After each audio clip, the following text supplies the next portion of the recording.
pieces, but I need this, yeah, I need this. You're my fault, my weakness. When did you turn so cold? You cut me down to the bone. Now you're dancing all over my soul.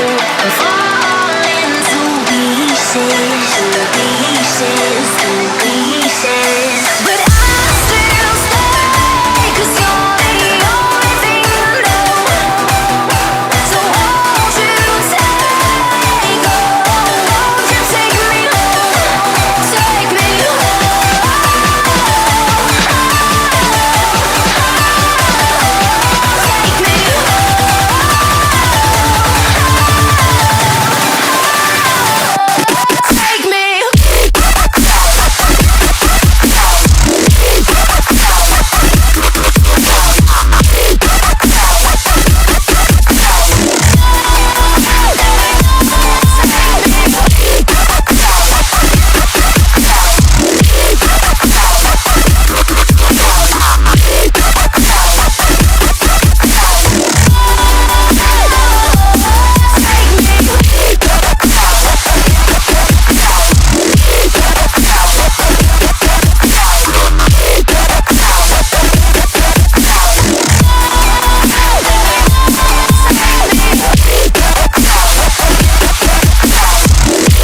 need this.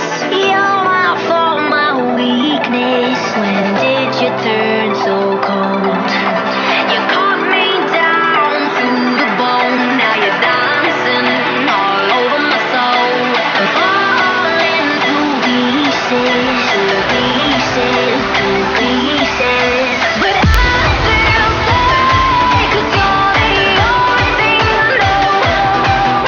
So won't you take, oh, won't you take me home, take me home?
Hello, and welcome to the EGX Rezzed Developer Sessions. Nice one. So at the end of the session, there'll hopefully be a bit of time for Q&A. What we're going to do is we're going to put a microphone in the center aisle. If you have a question for Dean, when he's finished, jump up and queue up, and we'll get through as many as possible. But if you have a burning question for him and you don't get a chance to ask it, he's around for like the whole weekend, so I'm sure there'll be other opportunities. Anyway, without further ado, Dean Hall. Thanks.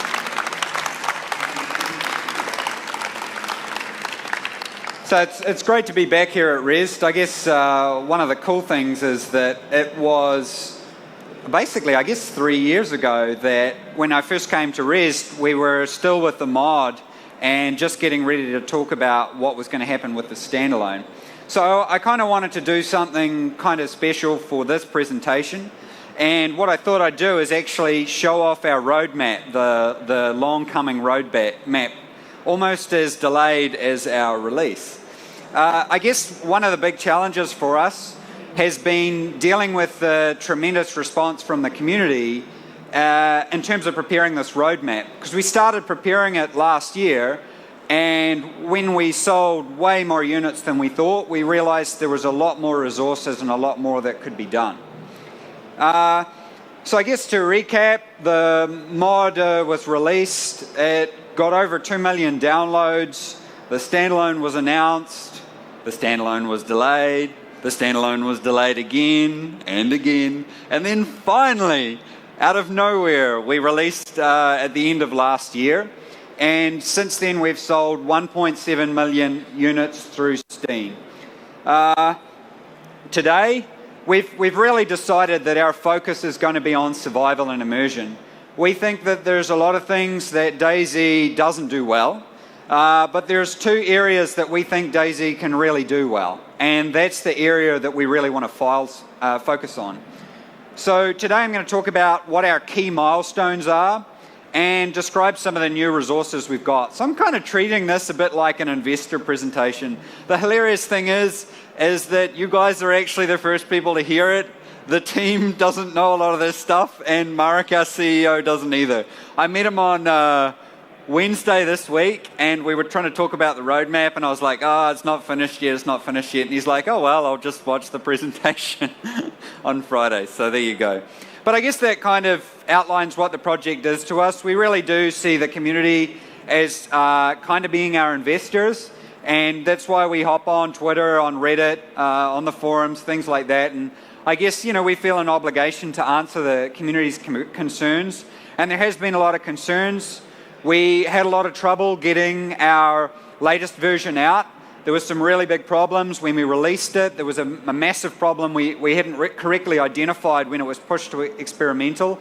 And it meant that for basically 2 or 3 days, the game was basically unplayable for everyone. So we really want to make sure that doesn't happen again, at the same time as making sure that, that we turn DayZ into a great game, because I don't think it's even a good game yet. We need to get it to a good game and then make it a great game. So this is the resources. We've got a couple of new things. So our team actually moved into what we're calling Bohemia Interactive Riverside, which is kind of our informal name. So we have an office in Prague now that's right by the river. And there's 16 people as part of that core team. Plus the QA teams moved into the building, and they surge up to about 30 people playing the game constantly. I guess one of the big exciting new things for us is that Bohemia purchased a whole studio in Slovakia. They were formerly Cauldron Studios, located in Bratislava. There's about 25 people on that team, and they're going to be scaling as they bring on their additional resources up to 40 people, and they're dedicated to DayZ. And they've spent basically the last month working through and actually getting ready to deploy on DayZ. And I'm going to outline some of the cool things that they've actually already done. And we're pretty excited about what they're going to be able to bring. So the immediate goals. This is, I think, Chris Tokier, our art lead, he actually put this screenshot out before. It's showing the new crossbow that we've been working on and getting in game. So that's actually coming as part of what's coming out in our immediate update. So the highlights are we're looking at developing a much more robust process for going out into testing and delivery. Because DayZ has this really complicated core architecture environment, it means it can be very hard for us to ensure that a stable update when we release it is actually going to perform okay when 40,000 people are playing it. But we think, thanks to Brian's work, that we've got a much more robust process going forward. The bow and arrow and crossbow has been a real labour of love. So now when you actually fire the bow or the arrow or the bolt, it actually sticks in its target, moves around with it. You can recover the bolt and the arrow. We think that's going to be really cool, and I'm actually quite excited to see that get in game. I think it's going to become quite interesting when we get into the hunting and things like that as well. Fireplaces, another labour of love. We spent a bit of time doing some graphical work, getting things like emissive textures, heat haze, all the things we needed to actually make fire look semi-decent. We're really using the Elder Scrolls a lot for inspiration for those last two things, because I really like going around and like shooting animals and then like skinning them and cooking them in Skyrim. Network optimizations kind of got us in a little trouble with the last update when it didn't work too well. But that's something we think is quite important. Originally, when people were posting about it on the forums, we thought they were a bit crazy. But actually, there is a lot of desync and lag problems. I'm sure everyone here, if I asked, would put up their hands who's played DayZ. So it's an ongoing thing that we're looking at fixing, and we're going to be rolling out some of that. I'm going to talk about that a bit more later on. People will be happy to know we're removing spawn penalties for joining the same server. We just needed to develop a different bit of technology. I'm sure the massive sigh of relief breathed by everyone out there. The best case is that we get it out in 2 weeks. The worst case is towards the end of April. Really depends how it goes with the network optimizations. As always, you can play the latest build by playing experimental. So, the network optimizations, guaranteed messaging. So, one of the problems we have at the moment is that DayZ just, your client and the server, they just spam messages to each other and they don't care if the message gets through. That means they just have to constantly send the same information and hope that some of it gets through. And if you have a network connection that's not perfect, or if the server has a little bit of a hiccup, it causes real issues. So that's why we're moving to this guaranteed messaging, which hopefully we'll be turning on for experimental shortly. That's going to lower the bandwidth usage dramatically, which is going to make those hosting servers a lot happier, because it'll lower the cost, particularly in places like Australia. It also might lower the overhead a little bit on the CPU, particularly for the server. And most importantly, it'll help with desync and lag. Fireplaces, so you're finally going to be able to cook things in DayZ. We took a lot of inspiration from Project Zomboid. Really cool game, and you can play it multiplayer as well now. So we took a lot of inspiration. We actually talked with them about it as well, about how they did cooking and things like that. So that's going to be coming in. And you can actually place them as a persistent object in the world and upgrade them over time so they become ovens and you can bake some bread. Yay. So there we go. I might as well finish the presentation there, really. It's like, well, you can bake some bread. So respawning loot, I was playing over the weekend and we actually had this whole plan sorted out for the presentation. Then we were playing over the weekend and we realised we really need to do respawning loot. Like, it means if you don't do it, when you join a server, if the server's been sort of cleaned out for loot, it means it's just a really bad experience, and we need to kind of standardise that. So we've decided looking at dividing the world into kind of quadrants, and then when a quadrant's empty for a set period of time, it'll reset. And we're also thinking that it needs to reset the doors as well, so you can't tell if someone's looted it. That brought up a good point by, I think it was Peter, one of our designers, suggested that the door state should randomly be reset on start. So you're not going to know if someone's cleaned out the building or not. This is really a big priority for us for the next update. And I think that once we do that, it gives us quite a good base level with where we're at with the game. Accelerated time. Hilariously enough, we thought we'd actually released it on experimental, but we hadn't. We'd released it, and then when we reverted some changes that were causing the desync and lag, we accidentally reverted that as well. So we're going to be pushing that out soon. What it means is it allows server administrators to configure their server so that they can speed up time of the day by up to 64 times. They can even slow it down a bit, but seriously, I can't imagine anyone slowing it down. But we debated this a lot, whether we should do it, and talked a lot with the community, and I think it's really going to help. Not everybody has 24 hours to sit and play on a computer, which is, it's terrible. People should be able to. But it's going to mean that you can get kind of a holistic experience of DayZ in one play session.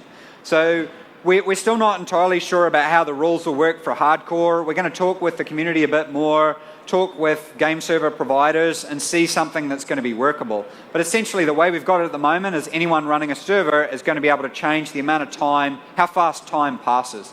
It's quite cool. When you set it to like 64 times, you can actually see the shadows all like moving around slowly. Throwable items. This has been something that's been in development for like nearly 12 months now. The implementation of this bullet physics SDK. And we've even got different materials reacting differently. So if you throw something that's made of wood, it will bounce and roll around differently than if you throw something with metal and plastic and all that kind of stuff.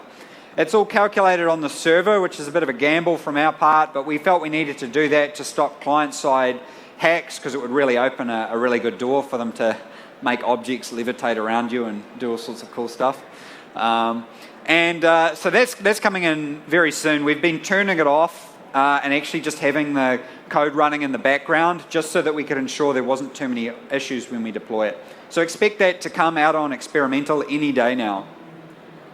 Player controls. This was another thing that caused us to redo the whole plan in the last week.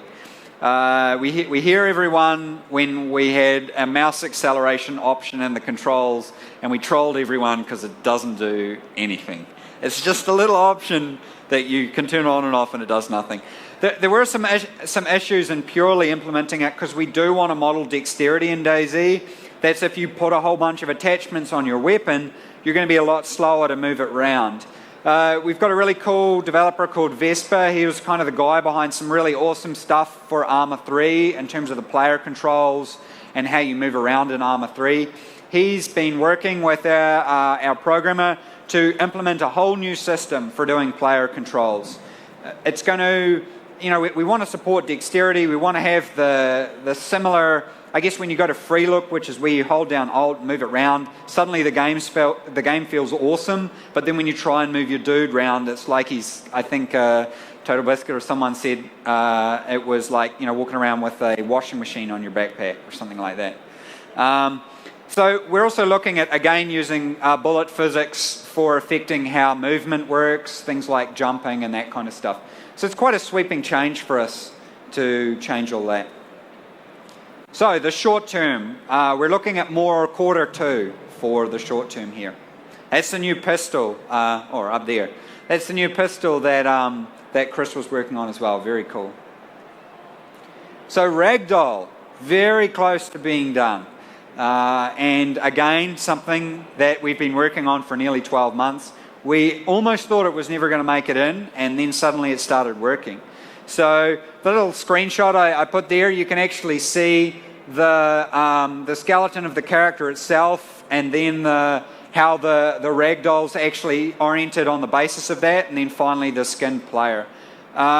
It's using the bullet physics library that we've actually implemented. We're also going to be able to include falling with it, so when your character starts falling, he doesn't just stay like this, like super soldier, like discipline. He's actually going to go, oh my god, I'm falling. And the future, it allows us to do things like dragging and blending body injuries in, and just open the door completely for us. So yeah, we're really looking forward to getting that through. AI pathfinding. This is an area that we've got a whole team of people in Bratislava working on, and they've already achieved quite a lot.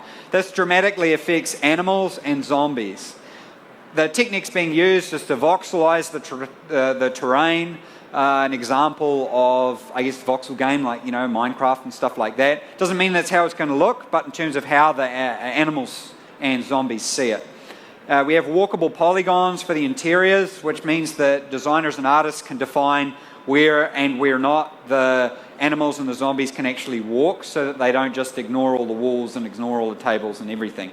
And it also will help us when it comes to stopping the zombies attacking you from walls and stuff like that too. So we have the first iteration is actually nearly complete for this, but it is such a sweeping change that it's going to require a little bit of time. That's why we've put it down for Q2. You may see sometimes we will turn it on for testing and experimental, but I think it'll be Q2 before it makes it in for the stable version. 64-bit, finally. Welcome to the past.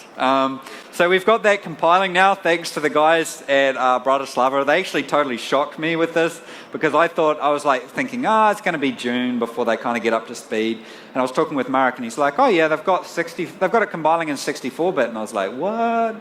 And yeah, so what that means is that our server can actually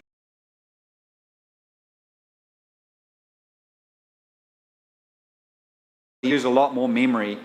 I guess not super important for at the moment, because the server's kind of using less than 2 gigabytes anyway, but it means that when we put our physics integration in, new AI, we can start doing a lot more with nav meshes. We can really start doing a lot more on the server if the server can actually hold more resources in its memory.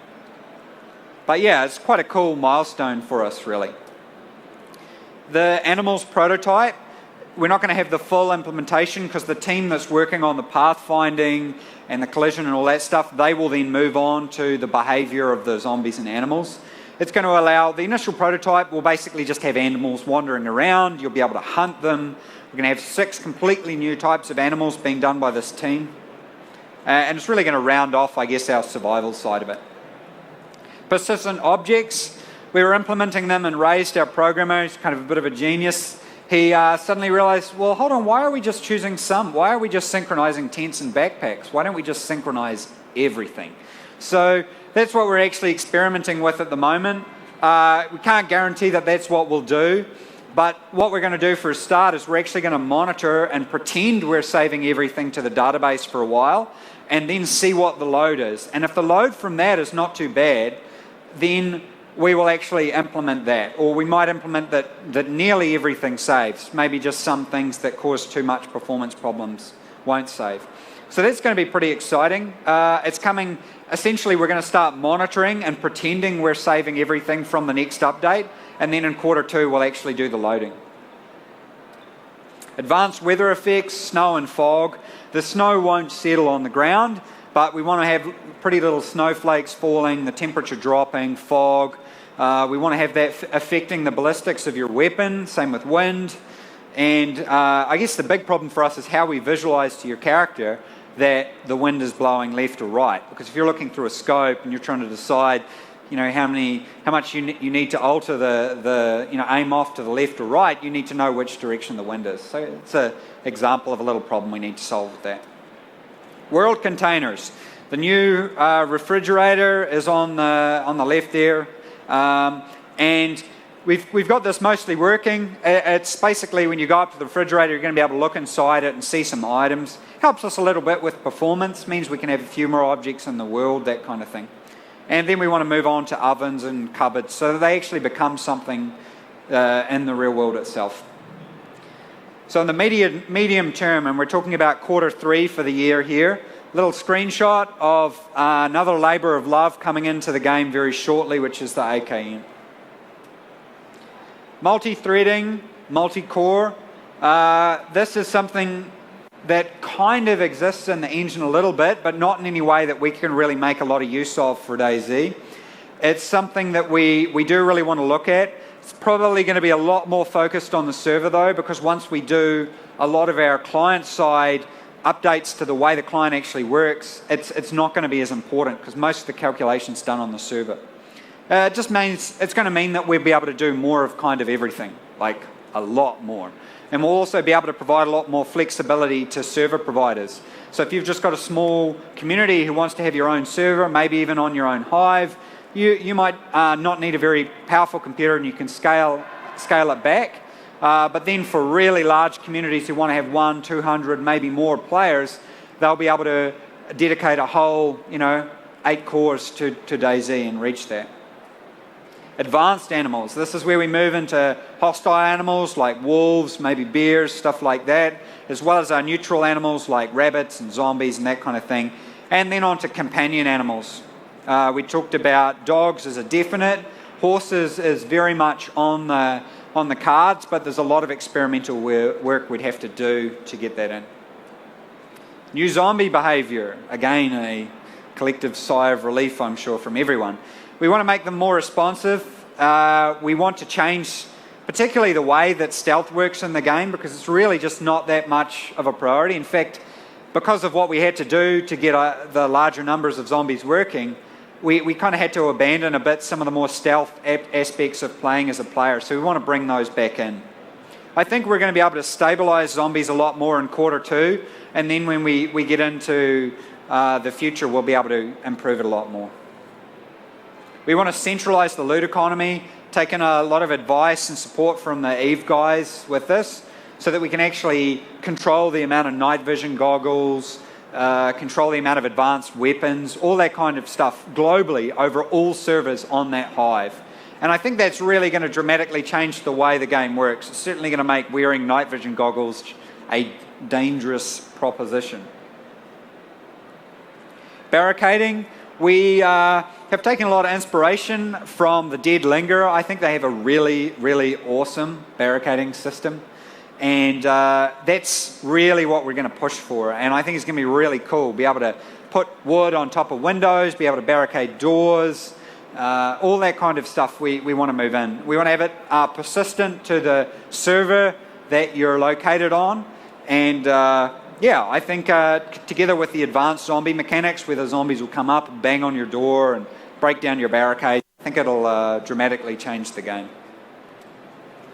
Basic vehicles. We ummed and ahed about pushing this to quarter 4 or beyond, because we really want to do vehicles well. I know everybody wants them, but if we just slapped in the vehicles that we have with armour, we wouldn't be able to do all the stuff we have planned, which is having like really advanced physics using the Bullets SDK, and basically created a lot like weapons, where we have different attachments that you can add, like batteries and all that kind of stuff. So for a start, we're going to start with very basic stuff: bicycle, motorcycle, ATV. Maybe we'll look at doing a small car or something like that. And yeah, I think waiting until quarter 3 before we really start seriously doing it allows us to do it properly. Modding support.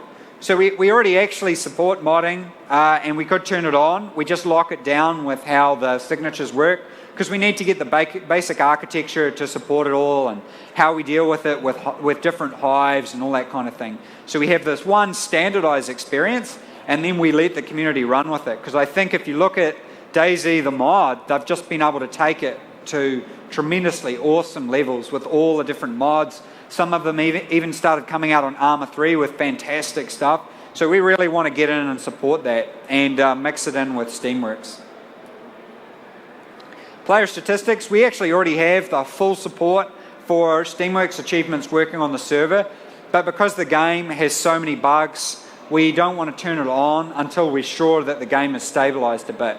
So it might start coming on between now and then, but by quarter 3 we want to have proper Steam achievements appearing. They're generated on the server, so you can't fake them at the client end. Basically, the server goes, yep, you've been alive for X amount of days. Here's this little Steam achievement. We also want to look at providing interaction into our database, so that instead of us investing a lot of time doing this really amazing website, we've decided to push it out to you guys as the community and say, here is access to all the statistics, and make some awesome websites. Horticulture. So we're going to start putting it in. So at the moment you can gather berries from bushes. We do want to have it that you can grab pumpkins from the existing bushes, apples from apple trees, all that kind of stuff. But going forward, we wanted to have it much like Project Zomboid again. A really cool idea they've got is that you can actually plant plants and harvest them in the world. And that's something that we've already started working on the prototype, and we may release that prototype. We're just a little bit worried about how it goes with performance. long term. This is in Q4 and then beyond. There's a few other things that we've got that we don't want to say yet because we don't want to disappoint people, but largely speaking, and this screenshot in the background as well, you can actually see just above the words, you can actually see the bolt from the crossbow is actually stuck into the wood. It's a pretty cool little shot. So advanced vehicles, cars, trucks, planes, helicopters, boats, really advanced stuff that we want to get into. Upgradable components, so we want to make it a real end-game thing to have a helicopter working. And bearing in mind, combined with our centralized loot economy, there might only be parts for that helicopter that you need on one particular server. So that's where you're like, well, we need all these different parts to finish off our helicopter. We're going to have to go steal someone else's from this server that we know about.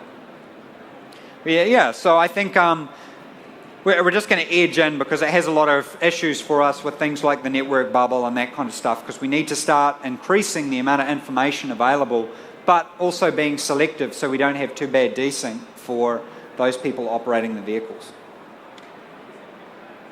Advanced animals, horses, animal husbandry, things like that. Extended barricading, so pulling what we've done for barricading and then pushing it out into full construction, where you can lay some foundations and actually build your own building. And yeah, persistent to that server. Advanced social mechanics, faction identification methods, like being able to make your own armbands, all that kind of stuff. Your spawn being tied to controlled locations. We've got lots of ideas around that as well. And increased UI support for trading. So, this was just kind of a highlight of some of the basic stuff that we've got planned that are really our sort of key milestones. There is a bunch of other stuff that we're going to introduce as we go on. It also doesn't include all the bug fixes and things that we plan on fixing that are already wrong with the game. Things like improving the UI, improving the usability of the game, and those kind of things. So I guess probably the most important point here is, now that I've done all that, is to just ask a few questions. I can't see people here, but more or less. Yeah. Say again? Oh, right. So I have to ask anyone who wants to ask a question. They tell me, look at that, magically, there's a microphone there. So if you come up to the microphone and you can ask a question.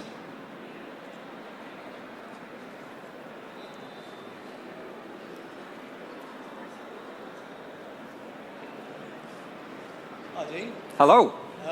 Dr. Big Money wants to know, what's the plans to improve nighttime? Maybe lighting or zombie mechanics? Yeah, look, that's a really good point. We do have a lot of plans to improve the lighting. Some of it is limited because we're on DirectX 9, but our team has actually already started pulling out the renderer, because at the moment DirectX 9 is indelibly tied to the simulation. If we can kind of disconnect it out from the simulation, it means we could replace it with DirectX 11 or something like that with much greater ease, make it run on Linux, all that kind of stuff. And I guess that ties in quite nicely with being able to do some visual improvements to nighttime and all that kind of stuff. I saw some really good pictures on Reddit of a guy who'd sort of taken a nighttime screenshot and then recolored it and things like that.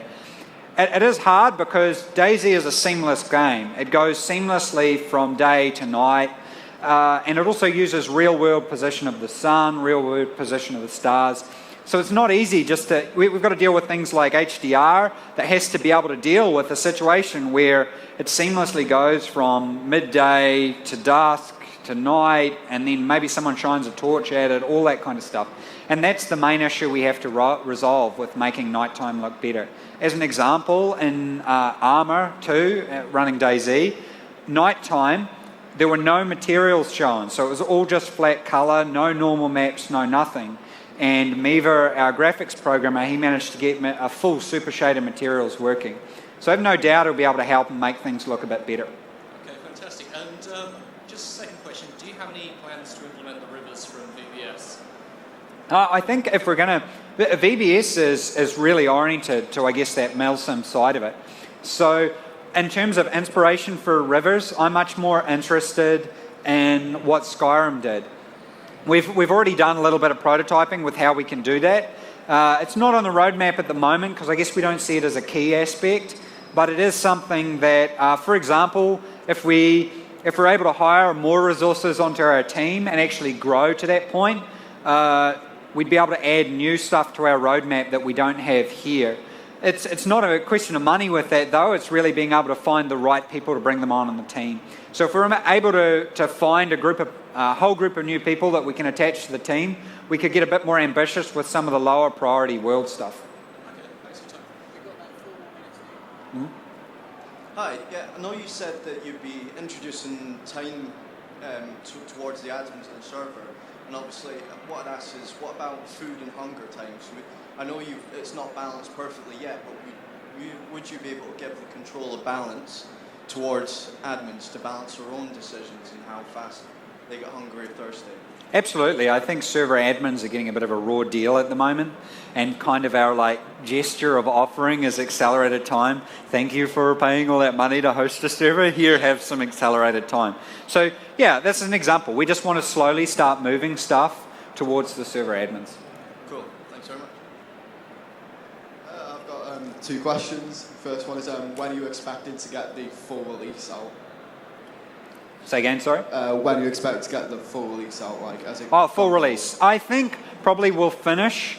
We'll have a sort of a lock at our end by the end of this year, and then we'll test it for a few months. It's not a good idea to release it right at the end of the year, so I would expect that would come in Q1 next year.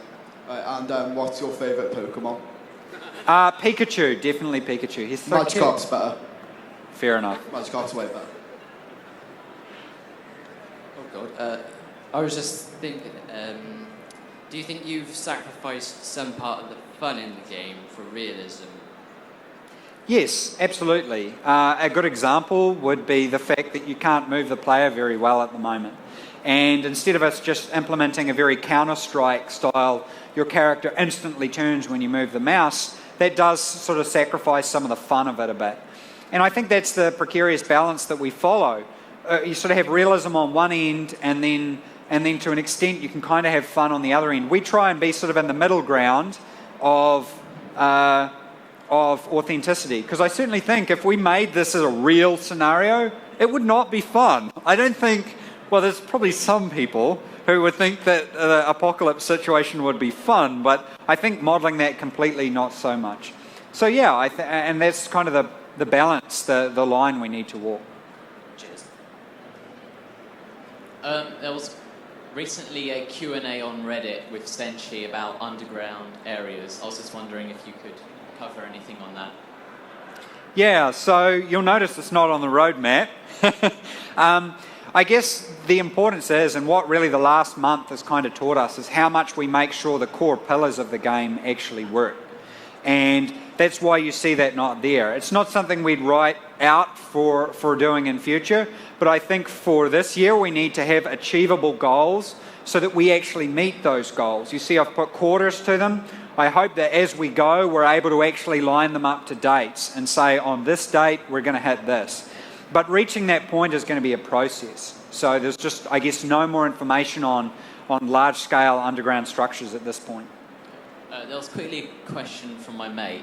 It was about the barricading. Will there be anything to stop people from server hopping into your building that you've barricaded up? Yeah, that's one of the reasons we've kind of pushed it a little bit further, is we need to start up with the concept of controlled areas that you can't spawn in. The final advance kind of that will appear in Q4, but we need to start crossing the issue when it comes to barricading. I think we'll probably get barricading working before we get controlled areas working, but at least by the time we get barricading working, we'll have an idea of how we solve that. All right, cheers. Hello, Dean. Hello, we met before. Edgar, right? Edgar from the Salpier Lummy podcast. Fair enough. I would like to know, at what point will I be able to put my face on the guy? Your face on the character? Sure. Yeah, you were able to do that in Armour 2, but commonly people usually use it for doing pretty hilarious things. There's a phrase in the industry, I'm not going to use it here, but it's basically where people go and do immature things very quickly with the game. You're talking about a wiener, right? I am talking about that, and it happened very quickly in Spore. But basically, it comes back to that survival and immersion, which is really what we think are the pillars of the game. So we want to allow the players to customize a lot more. I think we have plans for like 20 new character heads. We might looking at providing some level of customization, being able to freely choose hair and that kind of stuff, and even beards and things like that. But I think we need to provide, it's kind of like that other person was saying, that balance between giving sort of full control, and which is sort of fun, and then realism where we try and link it together. Sure. Thank you. Thanks. Cool. Thank you very much, Dean. Thanks, everyone.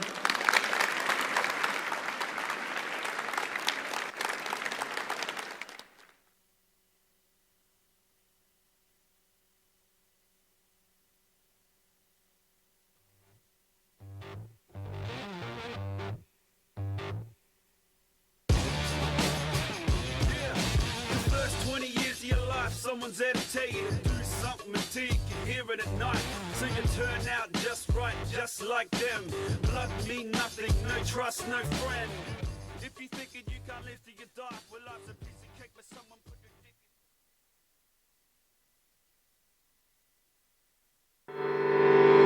I'm falling to pieces, but I need this, yeah, I need this. You're my fault, my weakness. When did you turn so cold? You cut me down to the bone. Now you're dancing all over my soul. I'm falling to pieces, to pieces, to pieces. But I still stay, 'cause you're the only thing I know. So won't you take, oh, won't you take me home? Take me home.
Hey, what the hell do you expect me to do? She got 10 other men, not including you. And I'm gonna tell you what you're gonna have to do. You got to get out of there, you better fly the coop. Hot mama bye.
Welcome to the EGX Rezzed Developer Sessions. Yes, I forgot the name of the show. Brilliant.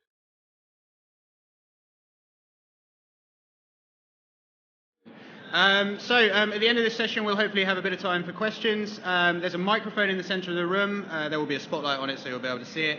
If you have a question for Mike, please queue up at the end of the session, and we'll get through as many as possible. So, without further ado, Mike Bethel.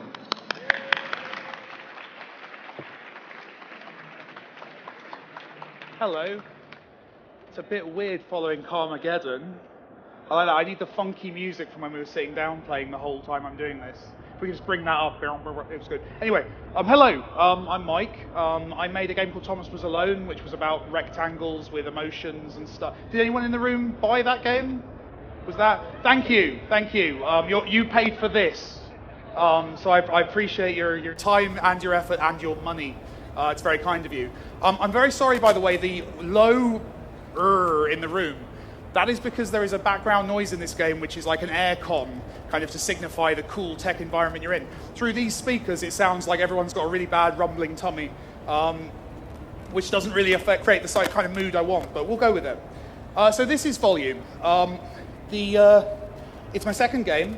It was the second game I wanted to make after Thomas Was Alone, because there was two genres I was really into. Platformers, I kind of did that, and the other one was stealth games. I was a massive fan of the kind of late 90s Thief, Metal Gear Solid, those kind of pure stealth games that occurred back then. And I was kind of excited to try and make my own. It feels like stealth has broadened. We've got stealth games that do a lot of really interesting stuff, but it feels like every cool new thing we add to the stealth genre takes it a little bit away from the stuff that I loved, which is the kind of sneaking around in corners, trying to avoid vision cones stuff. So that was the plan, was to do something like that. The other key thing was to remove the idea of killing from the game. That's not a big political statement, although after that Carmageddon trailer, I kind of feel maybe I do need to make that statement. That was awful. It was like really violent, scary. It was a great looking game, but in this case, it's more actually because players choose the optimal path. When you play a video game, even if you're not aware of it, even if you're not a nerd like me, you're going to find the easiest way through that environment. You're going to find out the way that you can get to the end of the level as efficiently as possible. And if you are like me, that happens very quickly. I play a stealth game I don't really play stealth games. I play walk up behind the bad guy and bop him on the back of the head games. I'm not using the mechanics in the games. I end every stealth game with a bag full of awesome gadgets that I never used. It's kind of the first-person shooter, box full of grenades problem. You're always waiting for that right moment. So again, trying to do that, trying to do a stealth game that didn't push you into that optimal path, that removed that path so you could do interesting stuff. So I'm going to show you some of it. This is a very buggy build. This is my GDC build from last week. I was showing it to Press who could edit out all the horrible bugs from their videos. We don't have that luxury today, so you're going to have to just stick with me and let's see how it goes. So I'll start off by showing you, what shall I show you first? We're going to jump ahead. You guys all know that bad guys in games shoot you if they see you, right? We don't need to cover that ground. Okay, no, it's cool, it's cool. I've got a level specifically to show people that if I think they need it. But I can tell you're a smart crowd. I'm going to move the cursor from the middle of the screen so this looks a bit more professional. It's running on a PS4, honest.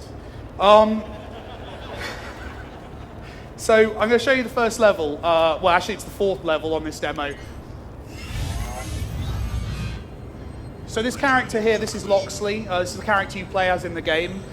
He's kind of my Robin Hood. It's the idea of what would a Robin Hood be now if Robin Hood were to emerge. And because I spend too much time on YouTube, I decided he'd probably be a YouTuber. Robin Hood was always a show-off. It was always about looking clever in front of the world. He wanted to be seen to be helping the poor. That was very important to him. He was kind of a rich kid showing off. And I figured, well, that guy's going to have a YouTube channel. No offense intended to. I'm going to get crucified.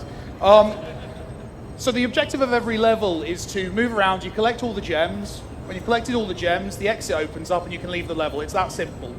As with any video game, it's not that simple. You get around the level, you can run around. You can whistle.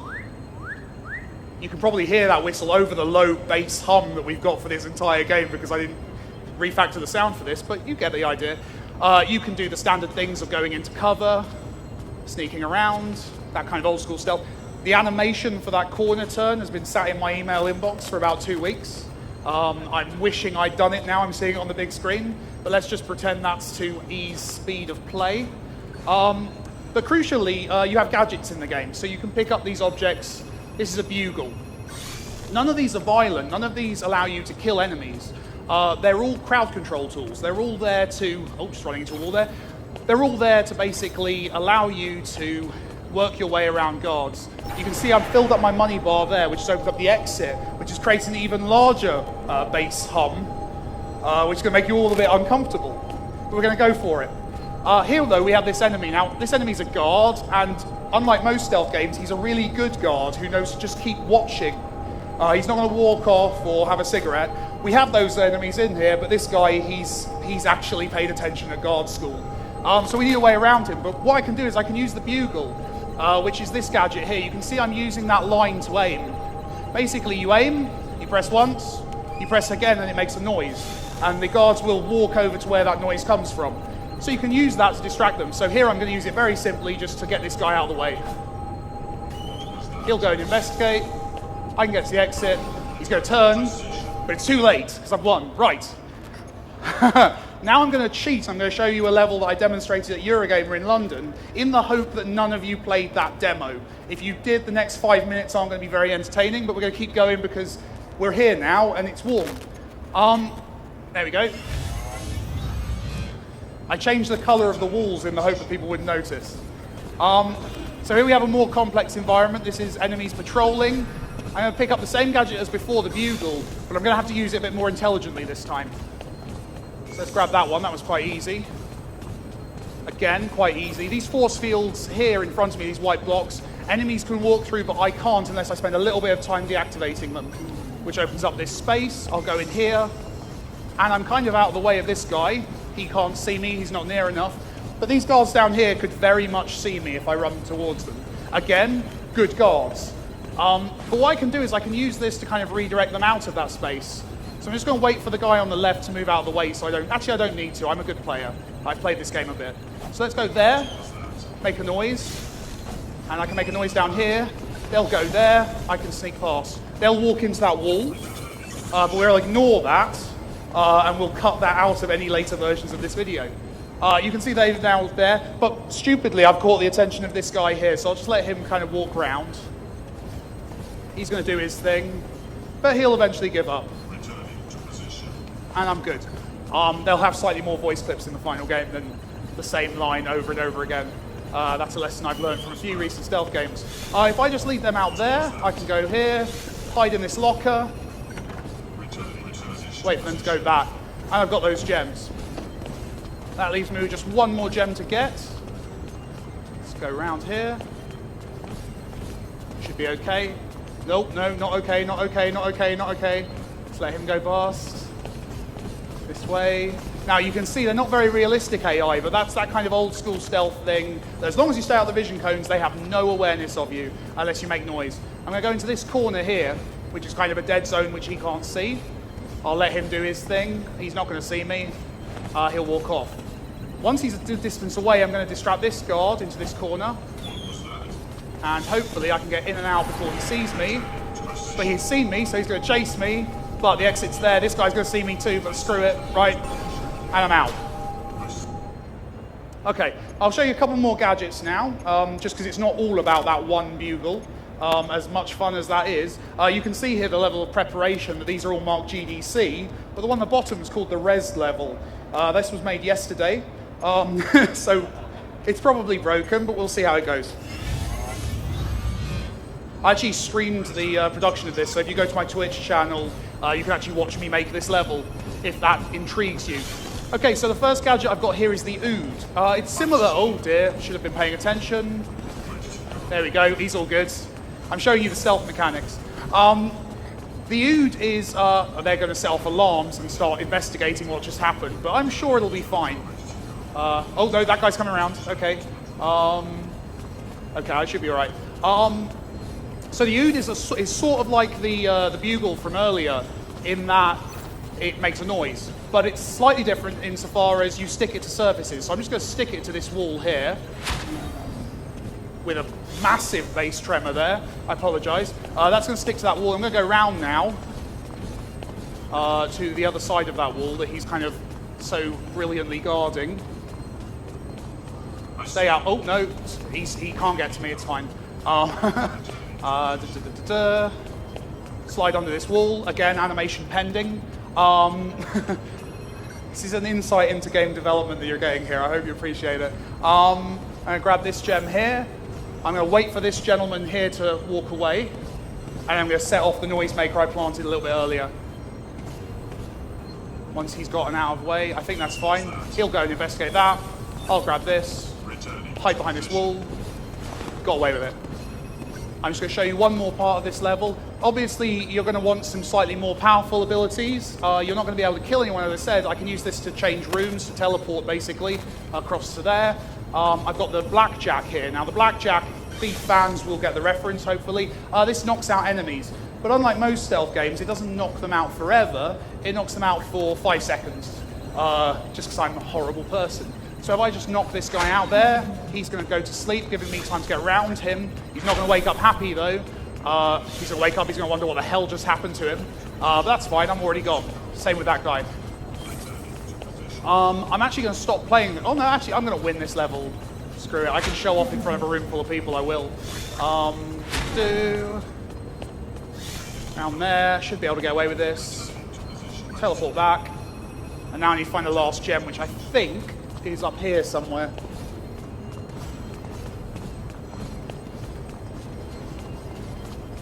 No, other way.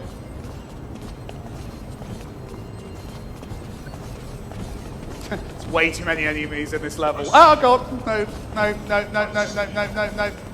Oh no, no, no, no. Oh, nearly got away with that. Right, this way. You can see when noises are made, it disrupts the level to kind of show you where the noise is happening. Kind of shatters the level, and also it just looks cool, to be honest. They're now investigating where I was. This guy is, I don't know what he's doing. He's patrolling back and forth here. As long as he doesn't turn that way, I should be all right. There we go. Grab that last gem. Oh no, it's not the last one. The last one's up there. Okay, I'll wait for this guy to go past.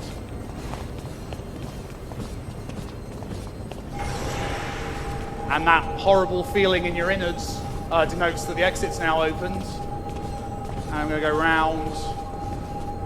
I'm going to get to the exit. Awesome. So those are a few levels I've got here. I'm just going to quickly show you the editor. A big part of this, I want people to be able to make their own levels. Stealth games are awesome. They're really fun to design levels for as well. But the problem with them is they're very complicated normally to design levels for because you've got a lot of AI stuff, a lot of complexity built in. The objective here really was to make an editor that's really straightforward to make stuff for. So it's as easy as drawing. So I'm just drawing the floor there. It's going to be a great level. Yeah. And then I'm going to change the color because this isn't quite working. I don't know why, but the indicators at the top of the screen have gone. But you can see there that I'm kind of building out a level, make that a bit taller. I can change the player's rotation, I can put down props. Let's put down an enemy quickly. I'll have him go there. He'll end there, and we'll play that. And he's going to do his thing. And I've built a level, and all the logic for that is working out as it goes. Just based on the small amount of information I gave it. You can delve in though and you can do a lot more detail in terms of where enemies look, what happens. You can place down alarm systems so that NPCs know to work together. So you can really go in and create as much depth as you want within reason. You're not going to be able to make a first-person shooter in this engine. It's not Little Big Planet. I don't have their funds, unfortunately, or their creativity. But yeah, it's coming along. So you can make your levels, you can share those. The story that's being told on top of this, the whole Robin Hood thing with the AI who helps you, with the bad guy who taunts you, all of that stuff plays out on top of whatever levels you're playing, which means that you can basically play the entire story through without ever seeing one of my levels, just playing community stuff. That's really important to me, that this game can kind of live on, that you can replay the game and have different levels each time, all that kind of stuff. Awesome. So I kind of rattled through that. The reason is usually I get quite a few questions, so I like to jump to that nice and quickly. So yeah, I guess I'm ready, if Tom's there somewhere, to start doing some quick Q&A. The microphones, I think, are in the... Oh, here we go, spotlights. There is a microphone coming in, and anyone who wants to ask a question, I'm going to try and answer as many as I can. Yeah, just step up to the microphone if you want to ask a question. We should be able to get through quite a few, so just come and queue here at the microphone. Yes, go and queue. It's going to be very embarrassing until the first person goes up. Could we get the volume on the game turned down? Oh, you have already. That's fine. I just want to make everyone ill from all the bass. Should have got earplugs. Hello. Hello. Hi. First, want to say, big fan of Thomas Was Alone. Thanks a lot. As a fan of stealth games, what do you feel about the current state of the stealth genre within the AAA development scene? Also, if you don't mind my asking, how do you find working with Sony as a publishing partner? Cool. So the first question, I've just noticed a bug, by the way, that for some reason is drawing a blue triangle at the bottom of the screen. Ignore that. So the first question, stealth AAA. I love a lot of stealth AAA games. I buy most of them. I love them. I'm actually one of the few people who quite liked the new Thief. I know that was a controversial game. You're shaking your head at me, but that's how I feel. I'm going to be honest with you. So I quite like that game. I do like stealth AAA. I think the challenge they have is because they've got the AAA budget, they need to, or they perceive a need to appeal to a very big audience. And unfortunately, stealth is a very niche genre. It's a very strange kind of person who looks at a room full of enemies and goes, how can I get around these guys without being seen? That's a weird way to look at the world. I look at the world that way. I love those kind of games. But I think that we are a weird niche. So to me, the obvious solution to that is indie, because I can make a game at a very low budget, and I can sell it to, frankly, a very small number of people. I don't have to hit many tens of thousands even of sales to have paid for the game, which is massively cool, because it means that I get to make the kind of game that I think that small niche wants. And, I get to pay my rent, which is equally important to me. Only equally important. And pay the rent of people who are working on it. So there's that. So I think that's something that we can do. And there's a lot of very cool stealth indie games. Games like Monaco have already come out. There's Light, which is being demoed out there, which I'm massively jealous of their look. I think that looks amazing. It's a really, really solid looking game. And there's a whole bunch of us. And I think that that's the cool thing. On the Sony question, they've been great. They're awesome. Yeah, they're looking after indies right now, and they're working with a bunch of different indies at different levels. I'd expect them, and this sounds arrogant, I'd expect them to be nice to me because I've made them money. That's a very not easy way of making companies be friendly to you. But I'm seeing it at all levels. I'm seeing new indies coming up, making their first game that are getting a ridiculous amount of support from Sony. So far, I'm loving the relationship, and I think they've been awesome. Cool, you cheated. You got 2 questions. Get out of the way of the next guy. Hello, Mike. Hello. Are there going to be different enemy types in the game? There are. Once my concept artist down there bothers to draw any of them. He's in the audience there. He's in the shadows because he's shy. Well, I put it a different way. Once I tell him what the hell I want him to draw, he'll draw them. Yes, so there's 5 enemy types in the game at launch. What you've seen there is kind of the default patroller. But there's different enemies. Enemies that use melee attacks on you, enemies who aren't actually violent themselves, but kind of set off alarms and bring other enemies to your position. All manner of different things. Yeah, they're not in this build right now, but they will be in the game once I get my act together. Cool. Thanks. Hi. Hello. First, just want to say I love the raw, basic stealth elements in the gameplay there. It's simple but effective. Thank you. So the question though is, what is sort of like the ultimate goal for the game? Is it going to be, are you going to have like some kind of overarching story across levels, or is it more going to be a bit of a test bed, and with having the game editor in there, you can sort of spread out to the community and have people set challenges? So the answer is yes. But I feel I should extrapolate on that answer for you. Yeah, so it is yes. Basically both is the objective. I'm trying this because with Thomas Was Alone, Thomas Was Alone was a platformer that I thought was really good, with a story that I thought was kind of going to be okay enough. Turns out I was making the complete opposite game, as the community very quickly told me. I like telling stories. I'm going to move that cursor just to retain professionalism. I like telling stories. I like writing characters and telling you a very specific story with specific objectives that I have in terms of how I want to communicate. So the game will do that. The game has a beginning, a middle, and end story-wise. The aim is hopefully for around 3 hours of story to happen. But what I'm doing that's different and untested and could go terribly wrong is I'm not tying that story to the worlds you're exploring. You basically play this character, Loxley, who is wandering around this virtual environment, doing these missions, doing these jobs, simulating crimes against the rich, and then broadcasting them so the poor can do as he shows them, which is a very interesting thing to experiment with from a story point of view. Is that okay? Is this guy a hero? That kind of question is an important part of what I'm doing with the game. That's all playing out via voiceover, via in-game text, via various things, but it's not specifically tied to which level you're playing. Meaning that what I can do is I can go to community. Obviously, I'll ship the game with some levels. But in addition to the levels I'm making, the community can build new levels. And then their levels could be played as part of someone else's single-player campaign if that person elects to. You can play a vanilla version, which is just all of my stuff. And I'll thank you for it. I'll be grateful. However, I love the idea of people making their own stuff, and that maybe becoming the canonical version. Maybe in a year's time, a year after the game's release, maybe at that point, no one likes my levels. Maybe my levels are like the old, boring levels, but there's this amazing pack that you can get, which is the definitive kind of version, and people recommend it. Or maybe you play my game through, you spend your 3 hours, you hear the story, all those cool voice actors doing their cool things.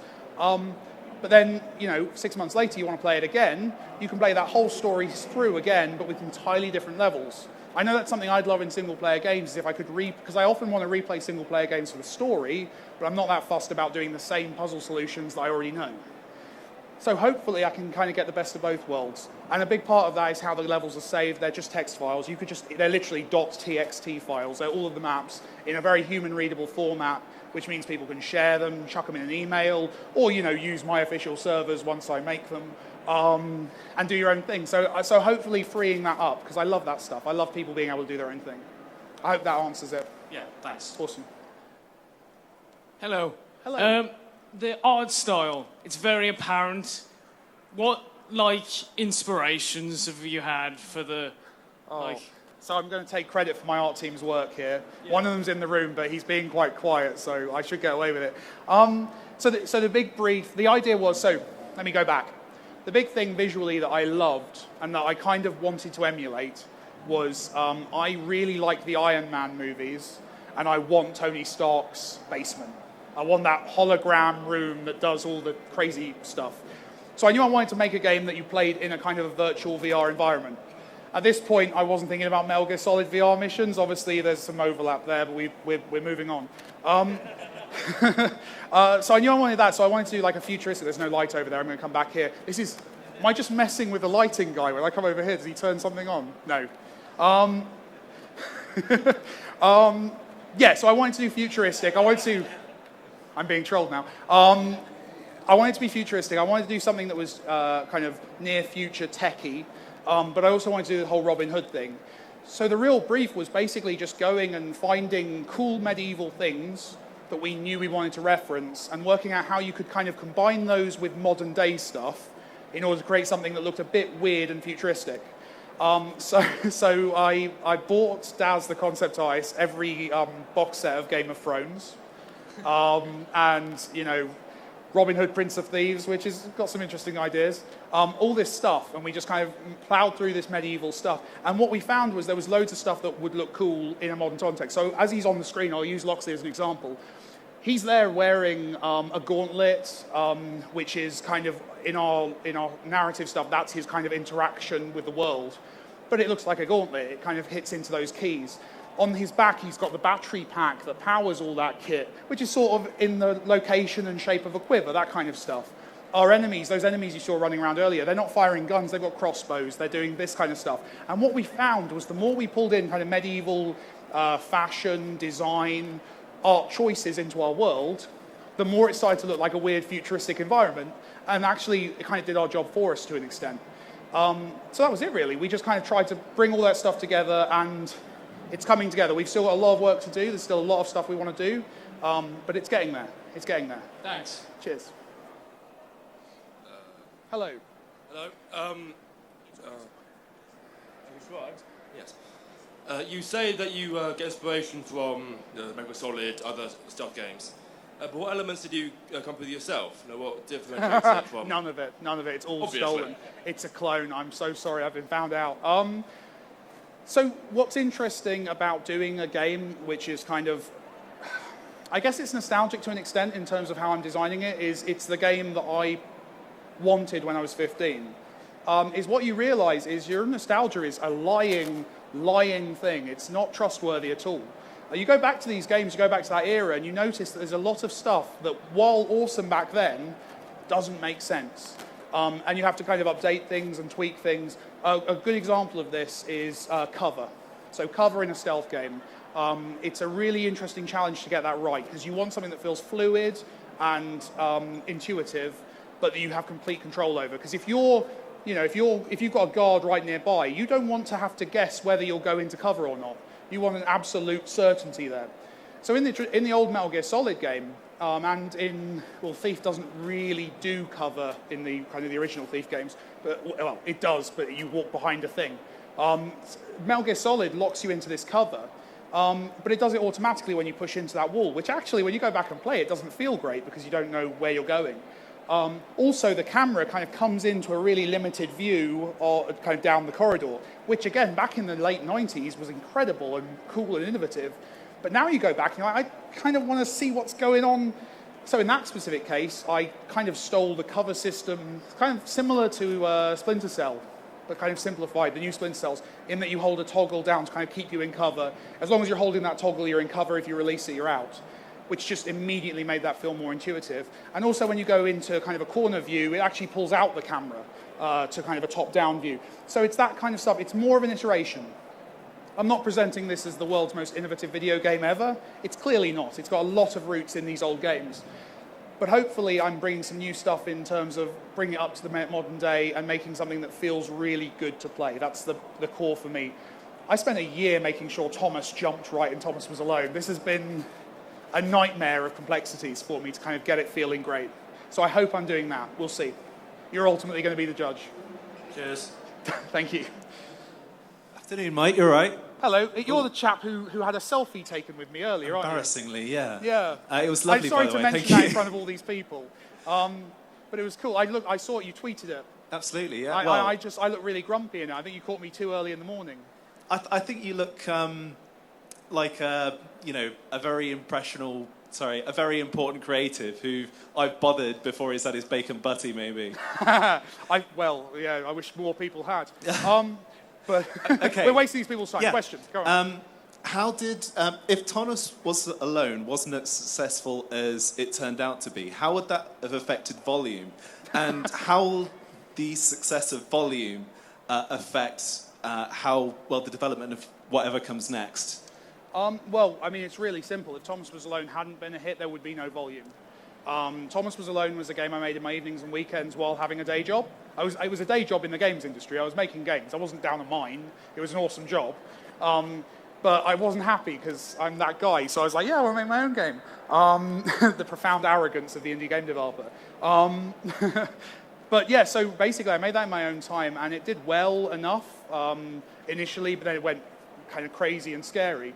And yeah, without frankly the money it made and the visibility it got me, the fact that I would even get asked to talk on this stage is weird to me. The fact that I would not prepare my audio assets correctly so that you would all get this horrible bass the entire time, equally weird. But yeah, no, so Volume kind of had to rely on that. Volume had to, everyone who bought the game paid for that. Little bits of it, each. And it's not an investment. Let's not go down the Oculus route. I don't want to have controversy. So Facebook aren't interested in buying Volume? Facebook have not even called. Okay. Which is frustration to me, but, we'll see. If I keep tweeting so much as I do, maybe Twitter will get involved. I could get the other social network. So basically, and then Volume will again build up. Either Volume will be a flop, and you're going to see a much smaller game from me next time, or the opposite, which I daren't even say, and you'll see a bigger game. My rule, and I've always been really open about this, my rule is that every game I make pays for 2 more games. So Thomas Was Alone made enough money that I can make Volume and another game about as big as Volume. The idea being that as long as half my games aren't rubbish, I can keep doing this indefinitely. Right. And it will scale up, and we'll see. And maybe this game makes loads, and then I make a much bigger game next time. Maybe it doesn't, and maybe I make a smaller game. Time's going to tell. And obviously, buy my game. Thank you. If I can just convince a few more thousand people to go along with you, I'll be all right.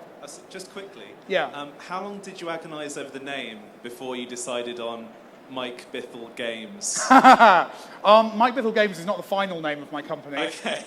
No, it was basically what that was this is a boring story. Well, it's really interesting if you're me, but I made money. I made quite a bit of money, and when you make quite a bit of money, you have to sort out things like taxes and accountants and companies and all this. And it was basically, I had 24 hours to set up a company. And it was like, God, I'm not going to come up with a good name, so I'll come up with a deliberately awful name, which is Mike Bithell Games Limited, which doesn't fit on my company credit card, which is just flawed. And eventually that'll change. It has to change, because right now I'm working with a team of about 9 or 10 really talented people, and I don't feel comfortable saying, this is a Mike Bithell game. Ignore that guy in the shadows over there. This is a Mike Bithell game. That feels weird to me, so I kind of want to change that. And there will be announcements in that area. Okay, thank you very much, Mike. No problem. Cheers. Hello. Hi. My question is about, with Thomas Alone, there was the narrator. His name escapes me. Danny Wallace. Yeah. Is he going to be in part of Volume, and what was the story of how you originally met him? Okay, so as long as Danny goes along with it, I'm never going to make a game that doesn't have him in. Turns out that was the best choice I ever made professionally. He's brilliant. He's a really great actor, and I wrote a script, and I'm proud of the script, but that guy gave it life. So yes, he's in this. He's the AI of the Volume you're in. And the Volume, the machine you're in, is actually there. It's a military training tool, and Danny's the military training AI. So he's basically he's the paperclip from Office, but if the paperclip from Office was obsessed with guns. and really doesn't think this whole sneaking thing's going to work out, but if that's fine with you. And he's responsible for the AI. He can't really do AI. That's why they all walk in that really weird, contrived way of kind of back and forth like that. He's not good enough at the AI to produce something realistic. By the way, that's the best get out of any game design problem I have. So he's back. He has to be. He's a big part of my games from now on. To answer your question about how we met, I got drunk. I'd been writing the script, and he was a big influence. I'm a massive fan of his writing, and also he's a DJ, and he does his audiobooks. If you've not heard his stuff, you need to go out and listen to and read everything he's ever done. He's amazing. And I was kind of not emulating it, but I was listening to his stuff, bit of Douglas Adams, all the stuff that I was into while I wrote the script. So it had kind of elements of his voice in it. And then I tried to find a voice actor who could do a Danny Wallace impression. And there's surprisingly few of them out there. Turns out the best guy at Danny Wallace voice is Danny Wallace. So I got drunk, found his personal email address on a weird stalker fan site, emailed him a build of the game and said, hey. And well, I didn't say hey, I was much less cool than that. I wrote him an essay about how brilliant he was. I was quite drunk. I wrote an essay about how clever he was, how great I thought he would be in the game, sent it to him. What I'd forgotten is his first job was as a video games critic for a magazine. He worked at a bunch of the games magazines long ago. Not long ago, he's not that old. He wouldn't like that. And he played the game, and he liked the game, and I think I got an email back from him within an hour saying, yeah, let's do it. And then obviously you talk to the agent and you do all of that stuff. But yeah, he was in a very short period of time. Charlie, who's the star of this, Charlie McDonnell, who plays Loxley, again in a pub. I was in a pub with some friends, and I was telling them the story. They were asking me about the game, and I said basically he's kind of like if Charlie McDonnell was Robin Hood, and just one of my friends at the table was like, oh, I know Charlie, do you want his phone number?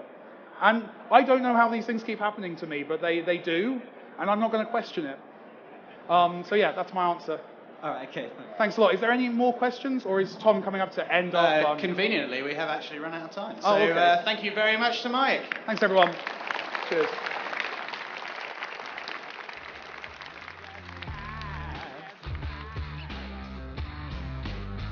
You got me wrapped around your finger, dog. I see the devil in your eyes. When you love me, you're sweet as pie. You got me wrapped around your finger, darling, and it hurts me like razor blades and a knife.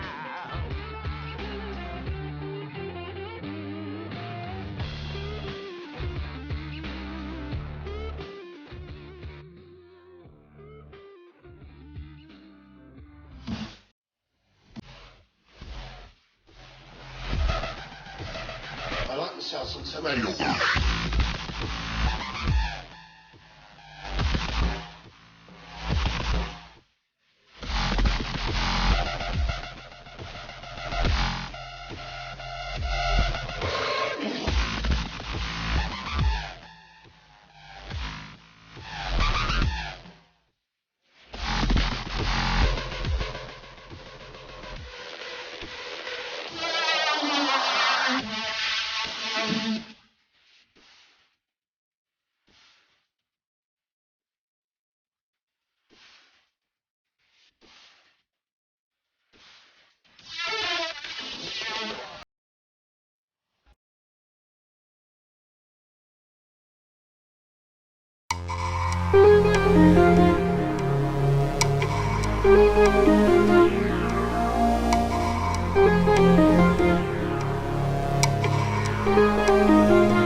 Unterglieben, glauben, globen.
World's on fire.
Developer sessions. Thank you. Hopefully there'll be a bit of time for Q&A at the end of this one.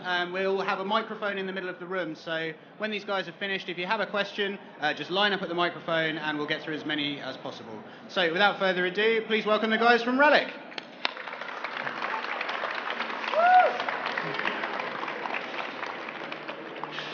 Great. How's everybody doing? Good, good, good. Yeah. My name's Quinn Duffy. I'm the game director on the Company of Heroes franchise.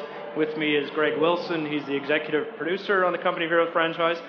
I've worked with Greg for a number of years, and so we're excited to be here today to talk about Relic games and about something that we're actually really excited to show you. A little bit of a surprise there at the end. So you're going to have to put up with us for about 15 minutes. We're going to give you a bit of a quick backstory to Relic Entertainment and sort of lead into to what we're going to talk about right at the end. Obviously, Relic does real-time strategy games. It's a real passion for us. Relic was founded on a game like Homeworld. It was our first title. We've done multiple PC Game of the Year award-winning games, and I think we have a real passion for this genre. We look at our tentpole sort of games right now, the Dawn of War franchise, the Company of Heroes franchise, innovative, exciting strategy games with a particular Relic twist that we build into all of our games. Relic started in 1997. There's obviously, this picture was taken quite a long time ago. It's a bit like a personal weight loss journey for me when I saw this. It's like 2.5 of your English stones I've lost since then, so that was exciting over the time.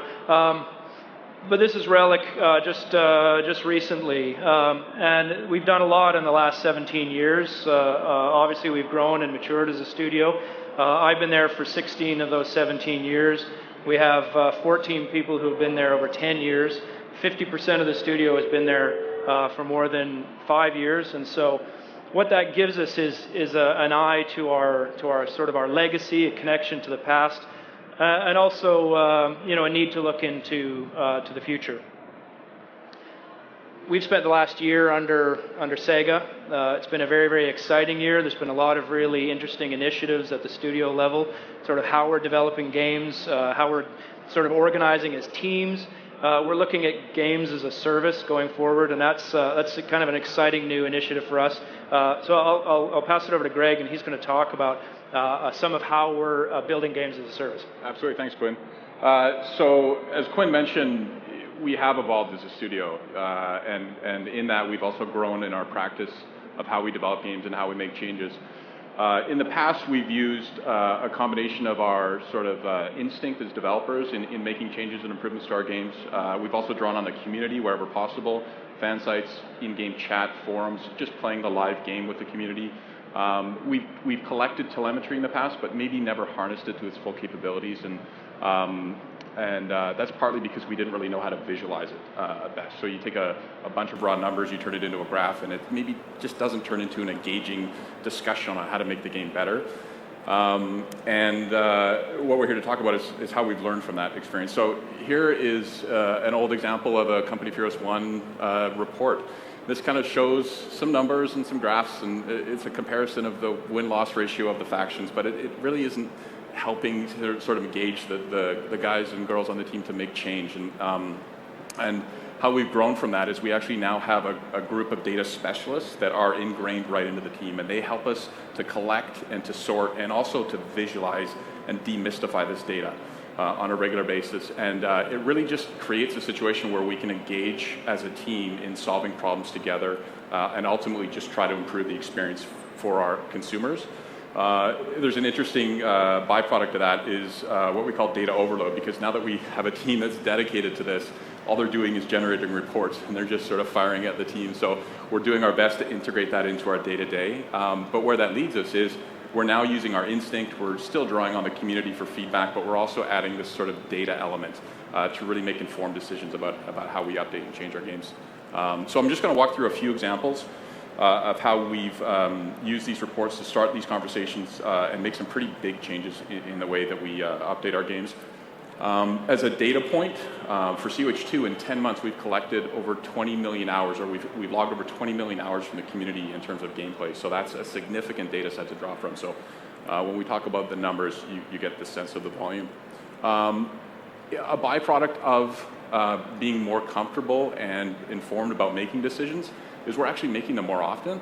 You can see here in this chart, we actually see COH1 and COH2 number of updates in the software over the same period of time, and we've literally doubled it in the first 10 months. So better decisions, more confidence leads to actually making them more often, which means a better experience for the consumers.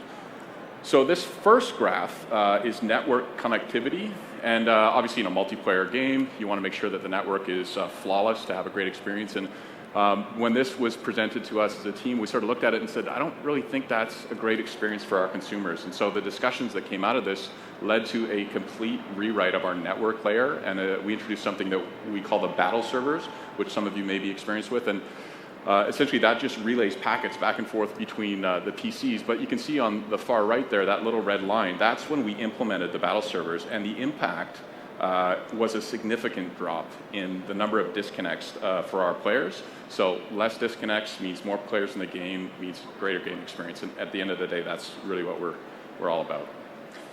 This chart is balance. And so balance is really tough, especially in an RTS. There's a lot going on. But it shows the gap between the factions at launch.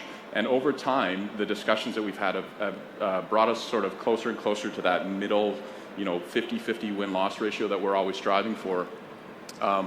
But you can see that we didn't start out in a great place, but it led to these discussions moving forward, making informed decisions, drawing from data, talking with the community, and ultimately led to what we see here is a pretty close race between the two factions. So an interesting point for those that like to investigate data, if you've Google red versus blue matchmaking bias, you'll actually come up with a couple studies where they used the same game with different team colors, and they found out that there was actually a difference in the balance between red and blue, and red was biased by about 5% for winning just strictly on team color. So yeah, lots of challenges in balancing. This is our commitment, though. It shows that we're investing and we'll continue to try and update the game to make it excellent. So I think Quinn has some more to share on balance and game design. Yeah, we'll cover off on some of that complexity that Greg mentions. We do make complex games, and I think we've got asymmetric armies. That's a sort of a bedrock of our design in Company of Heroes. But the challenge is in delivering something that feels and looks relatively natural. We set ourselves a goal of sort of these real soldiers, real battlefields in the original. And what it turns out is that to make soldiers move and react and act naturally takes a lot of data. So this is a screen grab of our data tool, which is a typical infantry soldier who's in a squad of 6, who's in an army of 15 plus units, who's playing in a 4v4 game. And you can see the sort of cascading complexity that can emerge. But at the same time, we deliver a lot of emergent gameplay and a lot of long-term gameplay. And that's why we see games like Company of Heroes being played 7 years later. So what I wanted to show you next was an actual pre-production video where we take all this complexity. This is the inspiration for it. We put this out a couple of years ago for Company of Heroes' 5th anniversary. But this was the vision statement visually for the game development of Company of Heroes. And so we'll just run that now.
So I just wanted to point out that that video was over 10 years old. That was one of the precursors for the development of Company of Heroes, and you can see our first sort of look at the systems that really underpin the gameplay in Company of Heroes, the squads, the vehicle criticals, the cover, and all those kinds of things. And I'll talk a little bit more about that. I wanted to talk about our inspiration and where we get a lot of our inspiration for the game. And some of you might be disappointed to know it's generally reading. We look at a lot of books. This is sort of a piece of my personal shelf at home. But what we find in those books are the little anecdotes and the stories that we can turn into gameplay features and the sort of the high-level vision of the game. And Alex, who's our brand director, he's from England, maybe lacking a little bit of understanding of Canadian geography. He said, I bet you line up all the books you guys have ever read and would stretch from Vancouver to Ontario. And I thought, well, that's a plausible thing. Let's look into it. So I did measure all the volume, all the pages in the books that we have, and it worked out to about 18,000 feet, which is like 3.5 miles. That won't even get me to home, never mind Thunder Bay. But there is a lot of research that goes into these games in terms of developing the authenticity and how we deliver the Company of Heroes experience. And a lot of it is driven around the sort of emotive content, the emotional content in these books. The high-level vision of the game is really emotionally driven, and we wanted the players to sort of experience the ruthless truth of war, as we said. Every battle should tell a story. We want, whether it's multiplayer or co-op or campaign, that the single gameplay experience has a narrative flow. It has a beginning and an end and a climax, and there's something exciting happening, and players can get together and talk about it after the game. And that was sort of our own experience.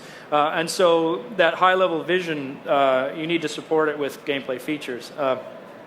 And one of the big innovations in Company of Heroes was a directional cover system. So that's, I get cover from this lectern if I'm in the game. And there's a lot of strategy that emerges, a lot of that battlefield tactics that emerge around the cover system. But it took a lot of what we call holistic design. It's getting every discipline in the company to contribute to a gameplay feature. And we're seeing that now even more so on the development team. But it took programmers to write the systems. It took artists to animate the troops when they were in and around cover. The cover is dynamic, can be created or destroyed, and that creates the use of different kinds of weapons. We had to develop a whole miss system. That we spend as much effort on getting bullets to miss guys as they do hitting, and the bullets walk up the cover, and the cover tears apart, and it goes away, and troops reposition, and then you need to flank. You've got this emergent gameplay around flanking in Company of Heroes, which is really, really big. And in Company of Heroes 2, we added vaulting. I mean, you saw vaulting in the video about 10 years ago, and we put it into Company of Heroes 2, and now cover is a tactical element on the battlefield that you can navigate around and use for shortcuts. So all of that stuff takes a whole team to build a feature to that level of success. And we really wanted to hone in on this, and so we actually started writing these on our whiteboards at the office. And it's really about, as a team, know what you're building, know what you want to build, know how to make it better. So play it, examine what you've done, talk about it, and make the game better. And we're using the metrics to inform how we're designing games and even building teams around features and what the community wants to do and what we want to do as a team. And so I think that segues into what we want to show you. So I'll pass it over to Greg again. A little bit, yeah. Thanks, Quinn. So we've talked a little bit about our journey as a studio, how we're evolving our practices and our process, how we're relying on instinct, a lot of community sentiment and feedback, and then also now adding sort of a data layer to understand what direction to take the franchise and what content to introduce. And so without further delay, I'm really proud to be able to announce what the team has been working on for the last little while. We're excited about it. We can't wait to show it to you. So here we go. Company of Heroes 2, the Western Front Armies.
All right.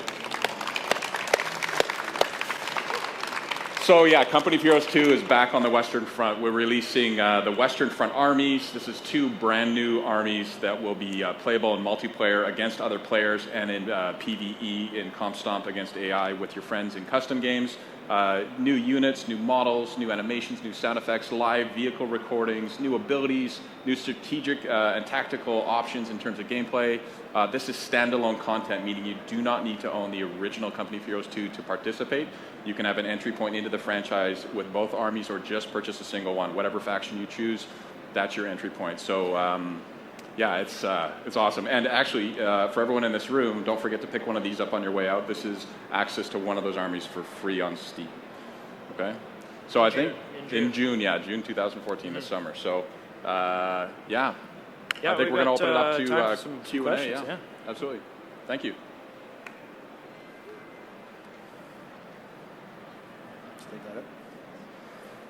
So if you have a question for these guys, just come up here, queue up, and we'll get through as many as possible.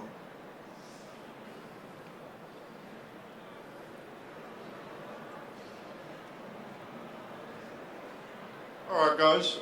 Did you have anything to do with the Dawn of War franchise? I started at Relic, yeah, working on Dawn of War 2. It's all right, because I mean, I don't know about other people. I'm looking forward to having a sequel coming. I'd love a sequel too. That'd be awesome. Would be good. Basically, would be really good. From number 1 to number 2, they took away the base building side of things, and I don't think the game was appreciated as much anymore. Number 1, I still go back to now. I've still got lots of friends that go back to,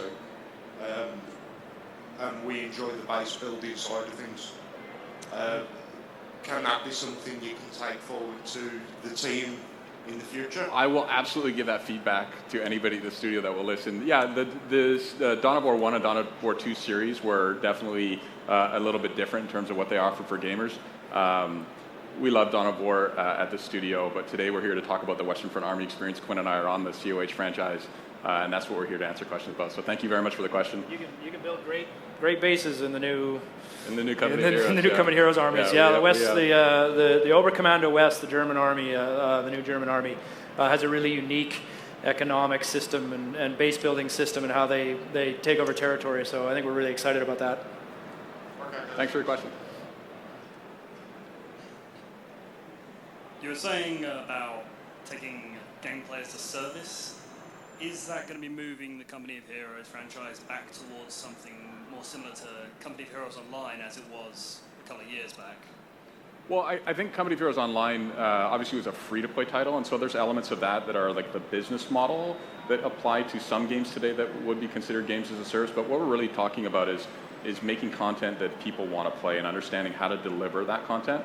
And so we've learned from Company of Heroes Online as an experience. The team has taken that knowledge and applied it forward to Company of Heroes 2. And for us, it's just about making sure that the content, the updates, and the direction that we're heading as a franchise is really what the community wants. So that's what games as a service means to us. We talked when we were launching Company of Heroes 2 about it being a long-term platform for us to deliver the World War II experience. And so we just keep look at rolling out new content, new features, new systems, updates, all that kind of stuff to keep the game fresh, keep the community active, keep sort of supporting what they want to do. And we saw that with the World Builder. We released the map making tool, and there's 1,000+ maps in the Steam Workshop already. So there's a desire to support the game from the community level, and we want to do everything we can to support them. Thank you very much. Thank you. Hello. You toyed with the free-to-play model with Company Heroes Online, and I'm guessing that you learned from that it didn't really work for you.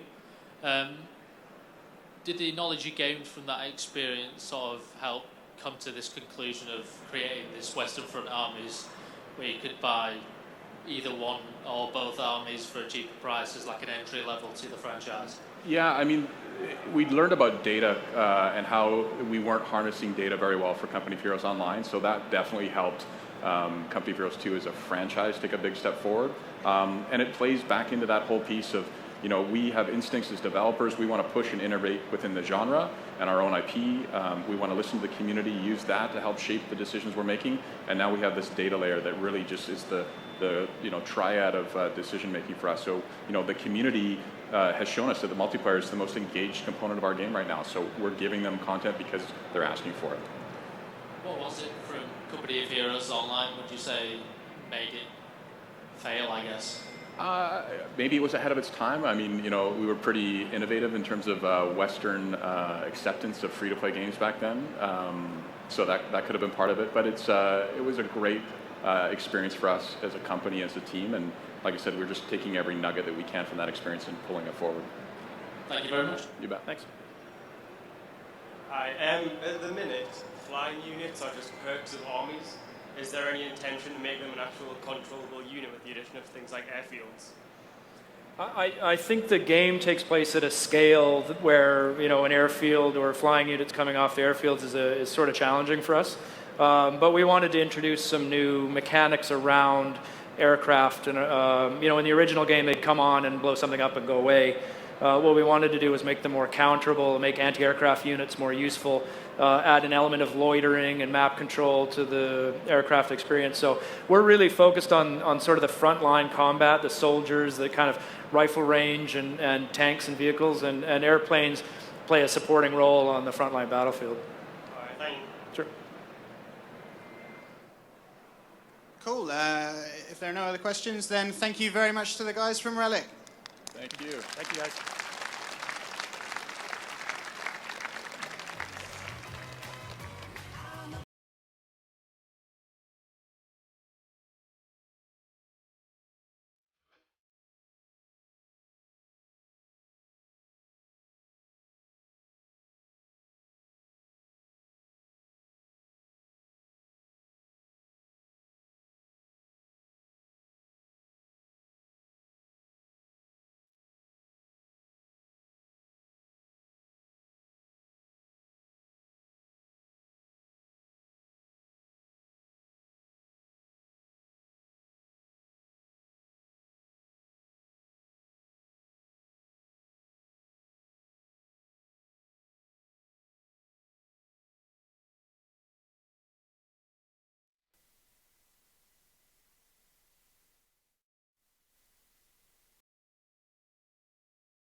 yeah, I need this. You're my fault, my weakness. When did you turn so cold?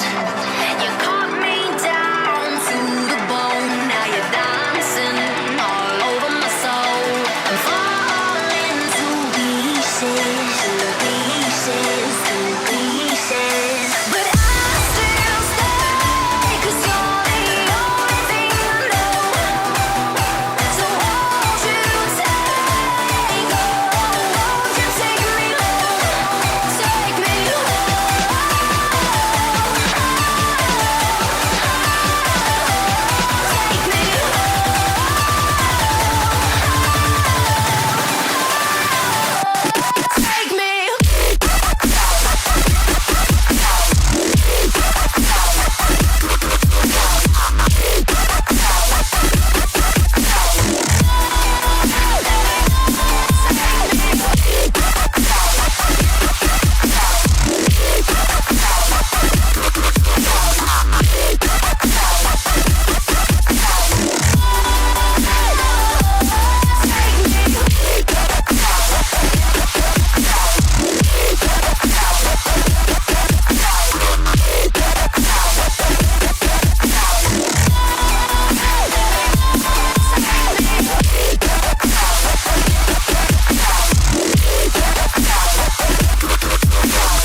take me.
I say it's time we focus on what really matters.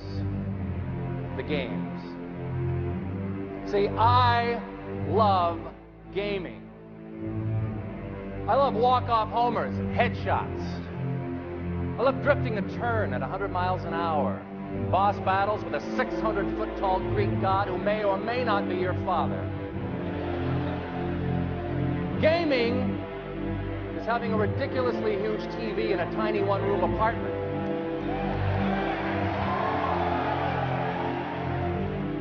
Staying up till 3 a.m. to earn a trophy that isn't real.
Look at it this way. If you've got an awesome girlfriend, and then someone else gets an awesome girlfriend, you know who wins? Everyone.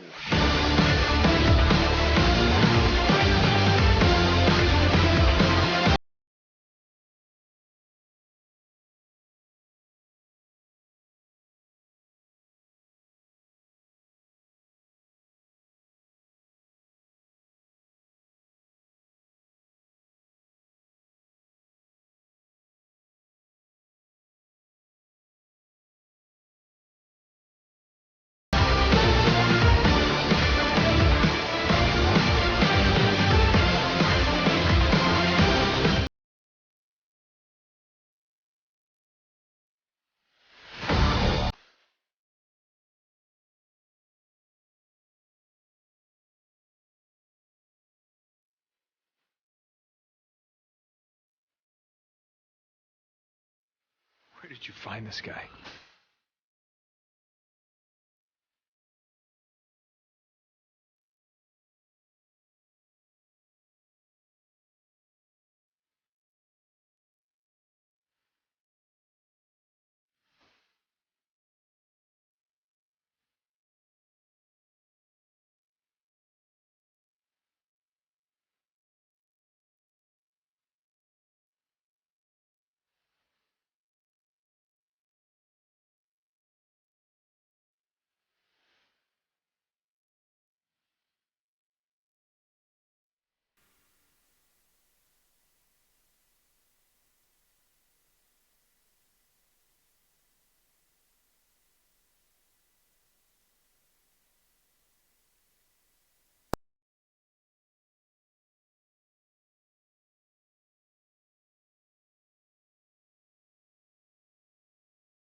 welcome to Rezzed. I hope you've been having an amazing day. I'm Bertie from Eurogamer, and it's my great pleasure today to introduce this session. They've got a bit of a history with Rezzed. Last year they were Game Jam entrants, this year they're on the stage. And because of the theme of their game, I'd like to introduce them in the style of Rocky. Rocky or anyone, any of Sylvester Stallone's characters. Before I do that, we will have time for some questions. There's a microphone in the middle here. You need to lean into it to be heard. Please queue up there if you have a question. Without further ado, I'd like to introduce Andrew Milky Smith. Thank you very much, Sly. Hello, everyone. Just hands up, who actually recognises Tango Fiesta from last year, just so I kind of know roughly what's going on. Oh, we got some synth. So we were at the Jam last year. We're going to talk a little bit about the journey that we've taken in the last 9 months, although that's a really, horrible word, journey. And yeah, hopefully show you some good stuff. There's actually, who here lived in the 80s as well? Hands up. Okay, so I'm going to ask for a little bit of back and forth at some point. There's a competition happening. And without further ado, I'm just going to get on with it, basically. I think that's probably a good idea. So, Tango Fiesta, from Jam to Steam. It's a 4-play arcade roguelike. This is going to carry on. People are going to have to laugh a bit more. The puns are going to be terrible, but you have to bear with me. There we go. The team, myself, Andrew, you've met me. This is Andrew on this end. He's the coder. Hello. That's Brock with the microphone. Hi. And that's Gavin with the keytar. Hello. We came together last year for the Rezzed Jam, and we were very, very honoured to have to set a game in the 80s. It was basically like the perfect brief for us. And about 25% of the audience will get all the references that I've built this entire speech around. So this should go well. So the 1980s, they mean a lot to us. When we got the name out of the hat for the Jam, we basically high-fived because, we're like that, a bit sad. But, so they mean a lot of different things to a lot of different people. And I think that they've had a legacy that sort of extend beyond people who've lived through it or were born in that decade. So for some people, it's fashion, hair, shoes, that kind of thing, pretty iconic. Music, maybe. I mean, you could do a whole talk about MTV and its influences on music. Arcade games. Well, video games were arcade games back then. Some people had home computers, that was great, but most video gaming, the cutting edge, that was in the arcade. And that's something that means a lot to us. Specifically this one, as you'll see later, hopefully. But movies are probably the biggest thing for us. We all grew up loving this kind of stuff. They're iconic. And I don't think there's any other decade that's had so many sort of defining movies in so many genres. It's just a fantastic thing. Mostly this kind of thing, if I'm completely honest. Generally just action heroes, though. It was sort of the defining era for action heroes and what they were and what they could do, what they could be. I mean, they started off as Arnie, sort of this crazy kind of godlike figure who no one could aspire to be, and then by the time the 80s were up, you had people like John McClane, who were just an everyday guy kind of, saving the day. So there's a whole range of inspirations there. But mostly this guy. And for anyone not familiar with the 80s, that is not Freddie Mercury, okay? It's a very easy mistake to make. This guy here is not Freddie Mercury. So our story began at Rezzed last year. And we say last year, but it was only 9 months ago, which is crazy. It's absolutely bonkers. And the team, we feel a little bit like the Turtles. I mean, they don't necessarily, because I wrote this whole talk. They don't know what's coming up. But, we're rad. We're not very green, and we're not turtles. But we do like pizza, and we're all good at individual things.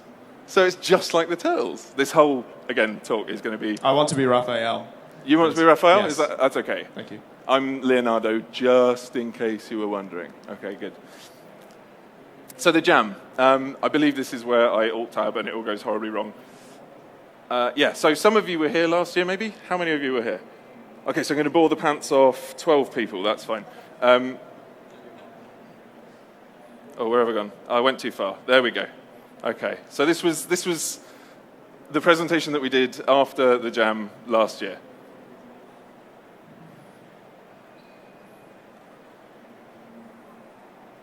with no sound. So I'll try and lip sync. We really like. Oh no, there we go. It's fine. The 4 guys on our team, who are myself, Andrew, Code. Sort Andrew. of covered this bit, didn't we? We've got wonderful sound man Gavin down the front there, and Ewan Let's Brock. Give him a wave. There we go. So yes, the 80s meant one thing to us.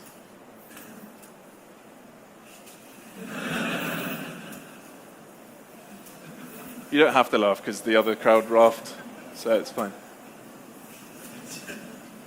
It's kind of a running theme, right? That's you. That was you.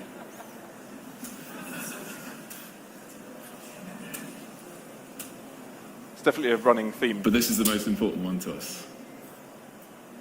Boom, Predator. So, more specifically what the 80s meant to us and our game is this. I love this bit.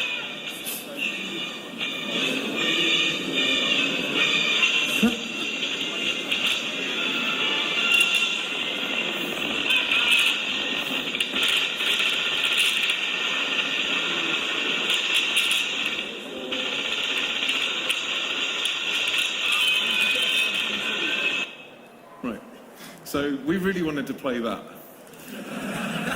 And we're banking that hopefully you guys want to play it as well. So to us, the 80s is all about action heroes. Maybe they're not so relevant anymore, but one time they had their glory days. It's also about big burly men with massive guns shooting lots of plants and maybe some bad guys. So along those lines, we went with kind of a classic top-down shooter idea. It's very 80s in itself, hopefully. And rather than scoring points, you get a body count. Again, very 80s. And in addition to that, we count how many decades of relevance your actions have generated for you. So, without further ado,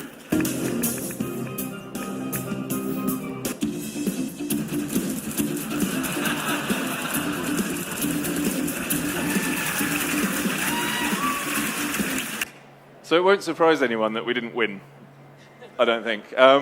It was 8 hours, it was stressful, it was hard. I'll go into that in a bit. But that just gives you some context, because at the end we're going to let you see and play, hopefully, quite a lot of what we've been doing in the last bit. So this was the first image that came up for Highlander. I was going to compare the Jam to the Highlander, because there can be only one. But it's not that one, obviously. That's just weird. It's that one, with the French guy pretending to be Scottish, with the Scottish guy who can't do a Scottish accent. It's really weird. Anyway, it was a lot like Highlander. It was also a little bit like our inspiration. There were, teams of people who claimed to be really good at their jobs, jamming, and essentially the evil, invisible alien judges picked us off one by one, and then someone won.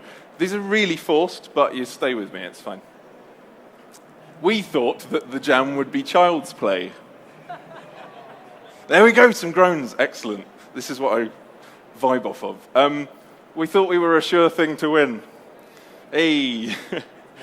But we were not to be Top Gun that day.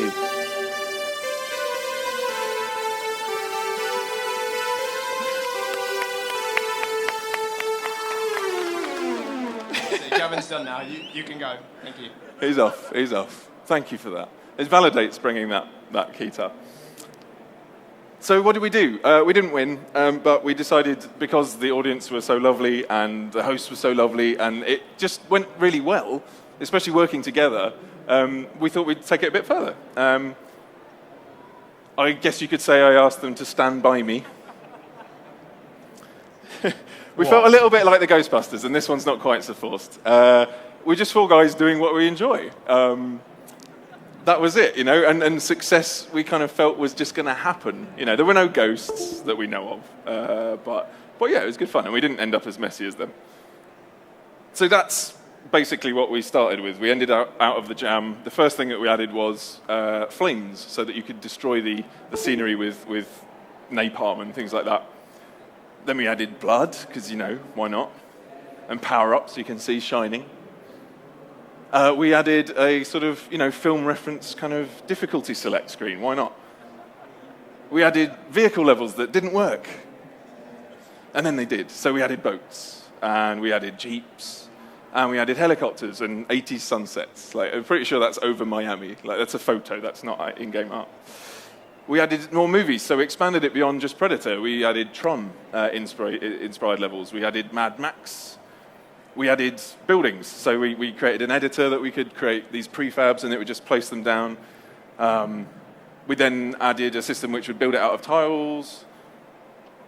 Nice zoom in on. Ewan's going to love this, don't you? He's an amazing artist, but he also drew that. I'm not enjoying myself right now. No, he did draw this. You drew this. I drew it. I'm sorry. It was me. Okay, I'm sorry. That's fine. It's fine. And then we actually built kind of like a procedural system. So the levels would be populated with scenery, trees, barrels, stuff. So every time you play, it's kind of a different experience. Doing this under our own steam was risky business. I enjoy this. I don't think anyone else does. It's fine. So we decided we should pitch this. We'd been working under our own steam, no money. It was all in our spare time. Let's pitch this. We think it's good enough. We pitched it to these guys and more, but I couldn't find their logos. And anyone who's ever pitched knows it's exactly like they live. Exactly like they live. All right? You can see something no one else can, and you have to basically convince someone who's really not interested. We didn't have to wrestle for 20 minutes and knee each other in the groin or anything like that. But if you don't get the reference, just go and watch that movie. It's amazing. It's all a bit of a nightmare, isn't it? This pitching business. I'm getting claps now. This is great. Yeah, so it's pity. It's pity claps. Oh, okay, fine. I'm just going to carry on anyway. Hi, Mum. Thanks for coming, Mum. Woo! We got no's, didn't we? We got turned down. Was it game over? I don't know. It was a bit of a raw deal, whatever it was.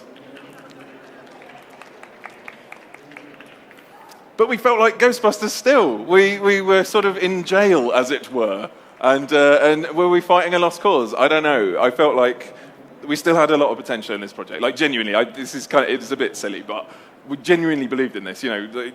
Gavin should have been in hospital last year instead of doing the jam. Genuinely would have died if he'd left it a couple more days. It's crazy. Ewan's got a wife and 2 kids and a mortgage, and he was like, yeah, no, I'll just take the weekend off and, draw some pictures. I don't know what me and Andrew brought to it, but, their dedication is quite something. And, we've got to validate it somehow. And it's that bit in Indiana Jones. We've got this thing, this need, we've got this golden idol that if we just grab it, then we'll be okay. But we know something's going to happen. We're going to set off this chain of events. Are we ready for it? I don't know. But we weighed it up. We had a little bag of sand, and we thought, sod it. Grabbed the idol, ran. And then this is what we came up with. Hopefully, it's so unprofessional, isn't it? So this is just a very quick sort of glimpse into... Okay, hopefully, yep. So we've all dropped in safe. What we built to send to the people that we pitched to who'd already said no. That we've got buildings in. We've got buildings in. These graphics are incredible. They're amazing graphics. Look at all the colours. I love it. It looks like game development Dan's stuck, but that's a bug. These things are full of bugs. Hey, it's fine.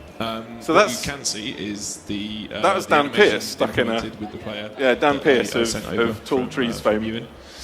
And 10-second Ninja. Ninja. A lot of the props and updated sort of background graphics that he supplied as well.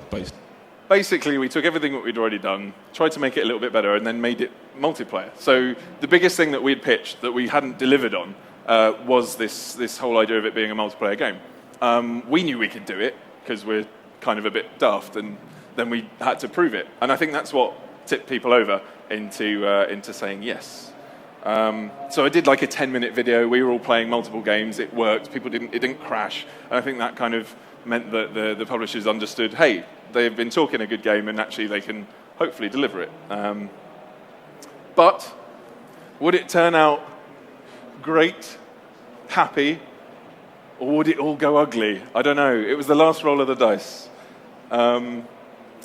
But this is kind of another piece that we added to the mix. So we took the game as it was and then decided to mock up how we expected it to look. And this is where Ewan's art comes into its own. And we ended up with this. So this is what we want the game to look like. It's changed since then, and I'll show you how. But that's what we added to it. So that and the video and the previous pictures added up. We made the guy smaller as well. That's a very important distinction. I don't know if you noticed. Really important. See that again? Yeah. Really important. It worked. Other people could see what we could see. And we got a yes. It was fantastic. You probably knew that anyway, because at the start it's got Mastertronic's logo on it. I don't know why I bothered with the last 15 minutes, actually, thinking it through. But anyway, this is not the end. That's the beginning. It's real development. This is getting kind of serious. It was a big day. You thought they'd gone away, hadn't you? We did genuinely feel like Tom Hanks' character in that movie. It's just we're just guys making a game about the 80s, and we're getting paid to do it, and like there's like a contract. You know, that's real, and we're getting paid every month, and we can kind of do what we want. It seems bonkers, especially to our 12-year-old selves, I think, particularly. They're just throwing a fit right now, like that kid in the N64 Christmas video. It's a bit like the Goonies, actually, now that you mention it. And this is where I'm going to, hopefully, who knows what a truffle shuffle is? All right. Okay, here we go. Right. You don't want to volunteer for this. You do want to volunteer for this bit. Okay, so genuinely, like, you know, it's a bunch of us kind of new at this, not really sure of what we're doing, going on a massive adventure, but there's like big adult problems in the way. You know, we don't know what's going to happen. There's treasure at the end, but, you know, there are traps and mafia families and all kinds of things getting in the way. That's just game development. It's not just the Goonies. So anyway, that's the truffle shuffle right there. Now, just to put this in context, I'm going to ask people to come up and do a truffle shuffle. You don't have to do it with your shirt off, because it is live on telly or the internet. But if we've got some prizes, is that enough to entice like 2 or 3 people up to do it? No? Yes? We got 1. All we need is some competition. Come on. There's 1. We got 2. 2's enough. 2's enough. Come on, you 2 guys, come up. Thank you so much. Yeah, round of applause for these guys. You're going to get... Do this. Thank you, yes. Thank you very much. Yeah. Thank you. So there are 4 player characters we've got in the game at the show. And you might have noticed we've all got these dog tags. I kind of gave the guys a dog tag each. It's personalised. We've got 1 for each of the characters as well. And they're limited edition, Rezzed 2014, whatever. Like, I'm acting like I'm some big shot. This is ridiculous. But I'm going to get the audience to vote, and you basically get one of the winner gets one of these limited edition, 1 of 4. So we'll go with you first. Do your best truffle shuffle. That's impressive. That is very good. Dedication. You see the tents, like the arms? Are you ready? Okay, go for it. Whoa! All right. Now, audience, you're going to have to vote with clapping. Was it truffle shuffle A? Whoa, we've got some fans of this guy. That's impressive. That was good. That sounded good to me. Is it truffle shuffle B? A shock decision. It's all right, we've got cake. But you get one of these. Now you get to pick. Who have we got? John Strong, who isn't Arnold Schwarzenegger, lawyers, he's not. We've got Macmillan, who is the guy that rhymes with Dylan. We've got Miller, who is Mad Max, he's not Mad Max. And we've got Bionic Cop, I can't think where he comes from. Which one would you like? You don't mind? Let's go for John Strong, he's like the classic. What about the 4th gen console? Was that... There you are. Enjoy. Thank you very much. A round of applause. You've been brilliant. I was really worried no one was going to do that, I'll be completely honest. Okay, brilliant. Whatever happens, that happened. It's like, this is amazing. Okay, back to the puns, the forced puns. It was a lot like Aliens in that there's 4 of us running around fighting bugs.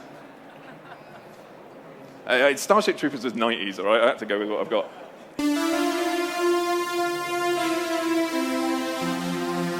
It's beautiful, it's beautiful.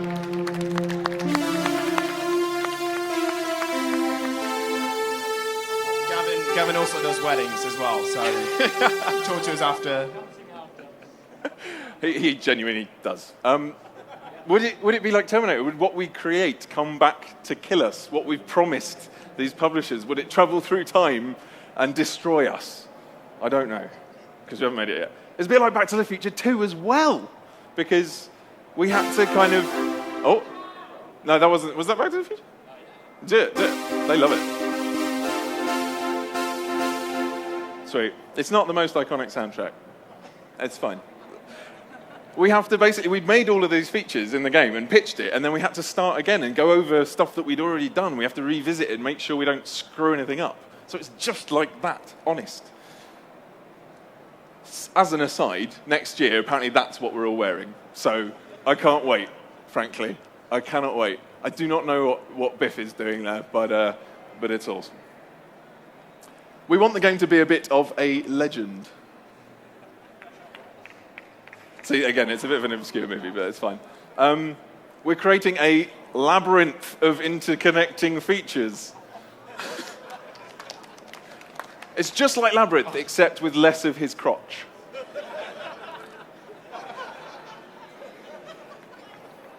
Was that... What's going... Okay, it's a bit off topic. Anyway, so this is what we've been working to. We added some player HUD. We've got objective arrows. There's all kinds of bits. There's enemies left, etc., ammo counts. So this was something that was important for us to start afresh with. So this is what we're aiming to make. And that's where I put a picture in, but we're going to do better. We're going to actually play it. We're going to have people come up and play it while we take questions. It's going to be amazing. And don't worry, I'm nearly at the end. Huh. Apparently I am at the end. Except we want it to be a never-ending story, don't we?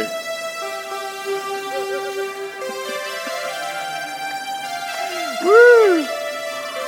Oh, it's a tear to the eye. I can't do this presentation without that. And that's the guys. Please do follow us on Twitter.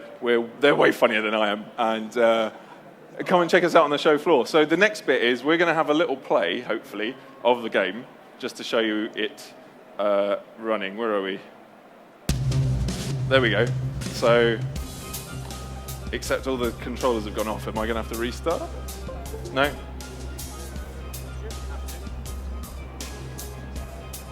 Yes, you're going to have Okay, we'll restart. Ignore what's going on over there. Where did you buy your guitar? Give him the mic. It was a sound on the sound advert. Ah. Not very Was that in a newspaper or a magazine? Magazine. Wow. What are magazines? I don't... I read it every month. Oh, that's a beautiful thing. All right. See? Seamless. Here we go. Right, so... That's cool. Right, you take these two over there. Okay. Brock, get your ass over here. Oh, I should have called this Mars, shouldn't we? And right, so hang on, we're gonna jump in. We would love for people to ask questions. Do you know what, Bertie? You have a play.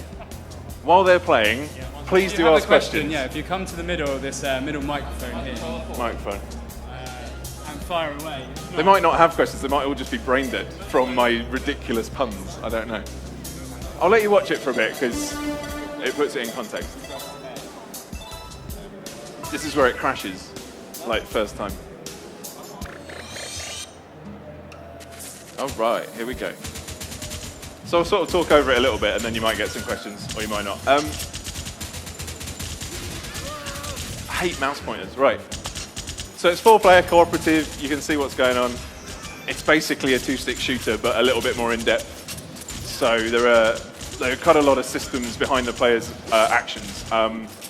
You've got John Strong, player 1. Macmillan is player 4. They're both kind of the Ken and Ryu of the game. They're sort of average guys. Player 2 is Bionic Cop. He's got a ridiculously overpowered weapon with very little ammo. He's slow and strong. And then you've got Miller, who is player 3, who's quite quick. He's got a really short range but very powerful shotgun. And it's just sort of demonstrating some of the extremes of the systems that we've set up. The stuff that we're showing, we've decided to kind of focus in on what's most easily polished because we don't want it to look bad. But these guys have mass, they have acceleration, they have sort of a stability rating. So some of the heavier guns will knock you back as you shoot them and throw off your aim. But say Bionic Cop, he's essentially a robot, so he wouldn't be knocked back by that. And we've got all these systems that we built in to essentially make quite a deep game for what initially appears to be quite an arcadey shooter. We've got ammo pickups, health pickups, destruction of the environment. The levels are different every time. And there are objectives. There are arrows kind of hiding in the corners of the screen. And as they destroy an objective, it introduces new enemies into the mix. So the enemies are quite diverse as well. We've got the same sort of system that drives the player, drives the enemy sort of setup. So a lot of these guys that you're seeing just sort of spot the player and then move towards them shooting. We've got some that might appear, if they're lucky enough to get to the objective, that kind of, really, really tough when they stand there and they just spray bullets for minutes on end. And then depending on how mean I feel or how much time we've got left, I'm going to hit a button that might introduce some familiar bad guys from our source inspiration. Yeah, I think I should. You're out. Oh no, we've got. Okay, the man down. Oh, Miller's left. Oh no, we got two. So there we go. Anyone spot the invisible enemy? We need some backing. We do need some bass. How about some guitar? Oh, it might be on a different thing. Oh, there we go. You can't play and play at the same time. Yeah. But yeah, if you were here last year or if you've seen any of the coverage we had before, we've still got the bushes that you can shoot. You know, that core inspiration, the thing that started it all. It's still cover. Oh, guys, really? Perfect timing. Thank you. Ah. So, how much time we got left? Do you know? Plenty. That's probably. I think plenty. Plenty? We got 10 minutes. 10 minutes. So we've got 10 minutes. If people want to come up and play, you can have 4 players, have a go at the game. Come on, I'm sure you want to play. Any questions? And questions. There you go. Questions and players, please. Questions. Surely. And players, There's some please. questions. You're going to have to go up to the mic in the middle if you want to ask a question. You want to come up and play? Come on, let's get some more. Yeah, there we go. The tide has shifted. So if you've got questions, queue up at that mic and then just fire them at me and I'll sort of blather a bit more. Sly over here will show you where to stand. No questions though. This is cool. Obviously my talk was like thorough. You know, covered all the bases. Hello, Andrew from Spilled Milk Studios. Please could you tell me when the game's coming out? That's a very good question. I'm glad you asked. We're aiming for early access release on Steam in about a month and a half, so middle of May. We haven't decided on a price yet, and a lot of that's down to our publisher, the lovely people at Mastertronic. It's probably going to be around $10 or something like that. And yeah, we're hoping to just basically at that point, all of our plans will go to crap, and we'll just do what you guys want us to do with the game. But yeah, about a month and a half away. It will be PC and Mac. Before I'll cut you off there, Bertie. I could tell what you were going to ask. It's going to be PC and Mac initially, Linux obviously, and then if it does well enough, meaning if everyone here buys it, then we might get some interest from some of the the big console people. I think it's a perfect couch game. One of the things that we haven't introduced at the show, because there's no point, is the online co-op. So it's like literally the next thing we're going to add. So you'll be able to drop in and out online as well, and that's something that we absolutely want to do for early access. We have another question. Yeah, you actually just answered part of my question, which was about online play. Yeah, I was wondering if you could tell us a bit more about how you transitioned from doing it part-time into being paid to do it like full-time. It was very tough.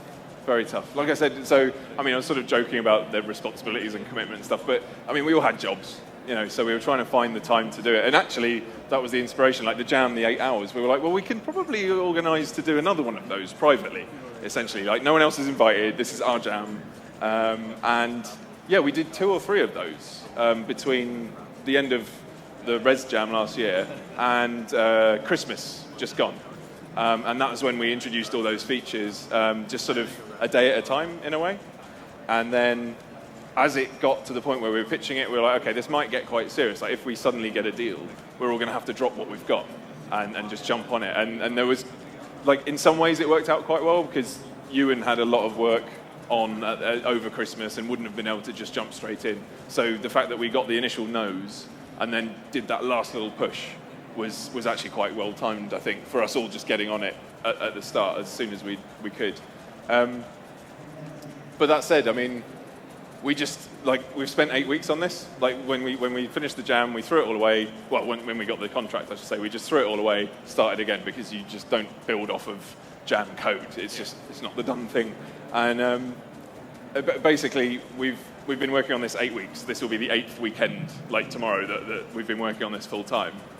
And we're like, if only we'd had another month, like what could we have done? But I don't know, I'm proud of the guys, I'm proud of what we've got. And it's really genuinely lovely to be invited back, Bertie and the crew. Like, it means a lot. Relic were on here a minute ago talking about like multi-million selling AAA games, and we're like, oh hi, we like Arnie and stuff. We made a game about it. So yeah, it's kind of weird. I have a follow-on question, actually. Please do. And that is that since this is now your full-time job, what's your thought process around what you're going to be doing next after this game? Vague. Vague is the thought process. Tango Fiesta 2. Yeah. Basically, the way we've set it up, like there is a story, believe it or not, behind the game. So we've kind of managed to set it up in a way that we can just, as long as there are fun 80s movies to reference, we can keep throwing them in as DLC, expanded content, whatever, whether people want to pay or not, I don't know. Beyond that, we're looking at sort of using the same tech that we've built, not biting off too much. We're aware that this is, as a team, this is our first project. That's a really important thing to bear in mind. You can't just sort of, it's the difficult second album, I suppose, would be a good analogy. But yeah, I mean, so I should say actually the story for the game. Why not? The whole idea is that the 80s, all the movies, 5 minutes, okay. All of the movies that were made in the 80s, all the action movies. Go on, there's loads. There's a queue. There's a queue. Yeah. I look there. They actually all happened to one guy. So Commando, Predator, Rocky, Rambo, They Live. It all actually happened just to one person. So aliens, time travel, whatever. But of course, when he got back to his own time, no one would believe him. So the only people that would believe him were Hollywood executives who essentially screwed him over, made all these movies that we know and love about his exploits, but never giving him any credit. So this is the true story of those movies that we all love. And it kind of means we can just do whatever we want. Nice. Yeah. Yeah, and I do have my most important question really was, how long did it take you to put together that whole long presentation? How long? Oh, it's crashed. Yay. It's fine, it does this all the time. I don't know, it's a weird one. It took me... I don't know. It didn't seem like you got anyone else involved in it anyway. They looked a bit confused. They're all too busy making the game. Like, designers, project managers, we don't do anything really. So I had to get on with something. They were quite happy, it's just always Googling silly images again, it's fine. No, the way I do it is I can't work with notes. You might notice I don't really pay much attention. So I just like having something funny that reminds me what I was going to talk about. So it probably took about 3/4 of an hour. It's cool. I enjoyed it. Like that. Thank you, I'm glad. Any more questions? Who are we trying to kill? No? Fair dues. I think that's all we've got time for, guys. The people who are here playing can play on as you guys leave. But for now, thank you, Spilt Milk Studios. Thank you, Tango Fiesta. Thank you, the 80s.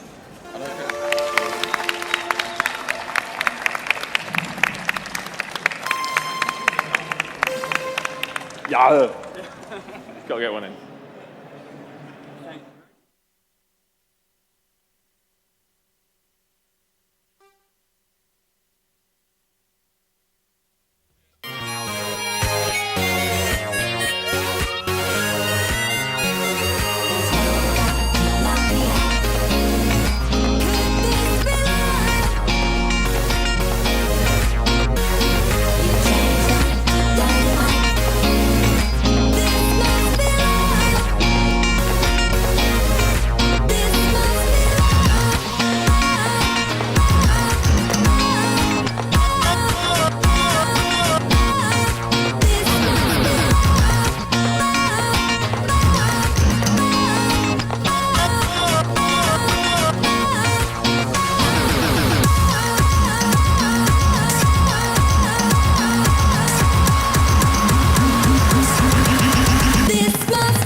Get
Good afternoon. Welcome to the final session of the first day of Rezzed.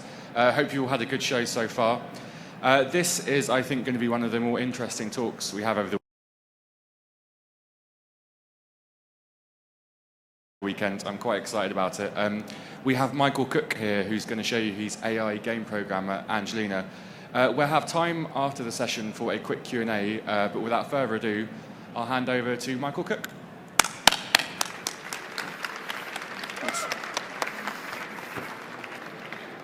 Hello. Everyone hear me okay? Excellent. Up on the screen. Wonderful. Right, yeah, thanks very much. And thank you all in particular for being here. My name's Mike, he wasn't lying, and I'm here with Angelina. Angelina won't be speaking today, it'll just be me. But we're both from Goldsmiths at the University of London. But I want to thank you for being here today, like such a massive crowd. And it's lovely because I'm not here to present like a big blockbuster game that you're all going to be queuing up for in front of the non-existent retail stores at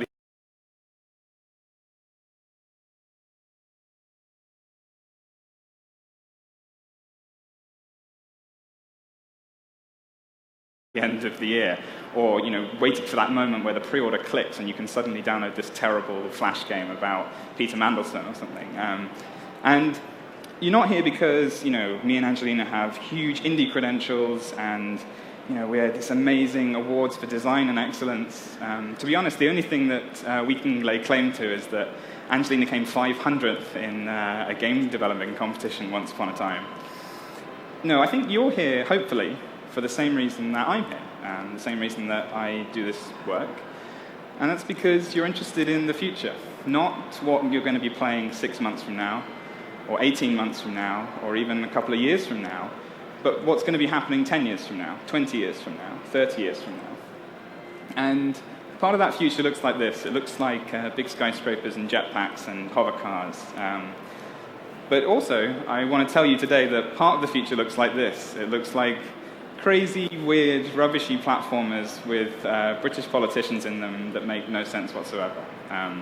And that's what I want to talk to you about today. So feel free to quietly shuffle out the back in case this wasn't what you were expecting.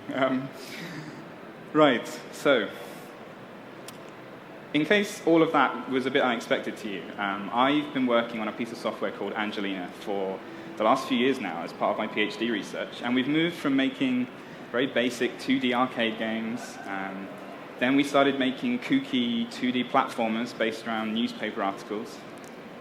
Then we took a detour, we made some puzzle games. Angelina started inventing game mechanics. And then maybe, if you've heard about Angelina in the last few months, probably this is what you've heard about it for. Because recently we started building 3D games, and for the first time Angelina was able to enter game jams, game design competitions, much like the one that's going to take place at Rezzed this weekend. And what I want to talk to you about today are the questions that have come up during this project, the questions that motivated it, the questions that I've tried to answer so far, and the questions that I actually have no answers to yet, and maybe you have answers to them, or maybe together we'll find out what the answers are over the coming decades. Before I get onto the games, just a few slides. This is where the work that led to my PhD started from. There's a bunch of researchers out there who want to answer this question: can computers be creative? Just like you and I are creative, just like the amazing developers that you've been talking to today, but just like they were being creative when they were making their video games. And that means stuff like this. This is a painting called the Dancing Salesman Problem. And it was produced by a piece of software called the Painting Fool, which has been developed by my supervisor, Professor Simon Colton, for the last 10 years. And the software can do all kinds of stuff. It can paint from imagination, it can paint portraits of you, it can ask you to put on a particular emotion and do a portrait of you and tell you about it afterwards. It's just started doing poetry recently. And a lot of the people that are working in this field, they're building joke generators, narrative generators, painters, comedians even. But what's been interesting for me, PhD's been about, is whether computers can make video games. And so this was the question that started off the PhD a few years ago when I was sat in my supervisor's office. And this is one of the very first games Angelina ever produced. No one's ever seen it before. It's called Gala Gala Gala Gala, because Angelina generated names based on the names of other games. So I don't know if you know Galaga, but it was a very famous game at its time. And I want to show you this just because it's terrible. This is going to be the worst game that ever gets shown at a Rezzed developer session, for sure. In the top left-hand corner, because I never thought I'd ever have to demo this to anyone, there's a grey blob that you can't really see moving left and right. This is me. And if I touch these red things, I lose score. So you can see the scores going down. Let me see if I can get through this gap. Nope. Oh, there we go. So the only thing that you can do in the game is lose score. There's not really any objectives. Everything's overlapping. And then part of the reason was that I had no idea what I was doing. Like, I had to learn how to make games before Angelina could learn how to make games. But this is where we started. And Angelina started building very simple games like this. And it would do things like design the rule sets. It would design level layouts. It would place blocks where it thought that there should be blocks. It would play the games, try them again. And so, yeah, okay, we answered that question on a technicality, but these games aren't very interesting because the games that you've seen out there today, not many of them are just weird abstract games. They're about things. They're about the real world. So can computers make games about stuff, about real things? So this is when we started to move on to like the first phase of Angelina that was got a little bit of attention. And this version was able to take a newspaper article from the Guardian website, and it would try and build a game about it. So this one's called The Goose That Laid the Golden Clegg. And again, like, I've not really shown this one before. This is not one that got a lot of showing. Just let me fiddle with the resolution a little bit. So this was made at a time when the relationship between the Conservative Party and the Liberal Democrats was a bit tense. So hopefully, if we've got sound, you're going to hear a little bit of music. You're going to hear maybe some sound effects. You're going to see photos popping up.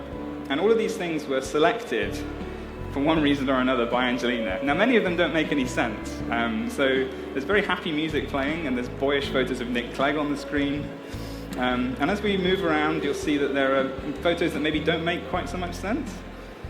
I'm just going to go and collect a power-up from over here, because I need to jump a little bit higher. So Angelina is still doing, like, mechanical design problems here. It's still designing. I think this is a photo of, like, a Liberal Democrat Party conference or something. I'm not really sure. Angelina's still doing design problems, like the layouts of the levels and what these power-ups should do. It's deciding whether they should make me jump higher or lower. But it's also trying to make the game about something. So look at this one. I like this one.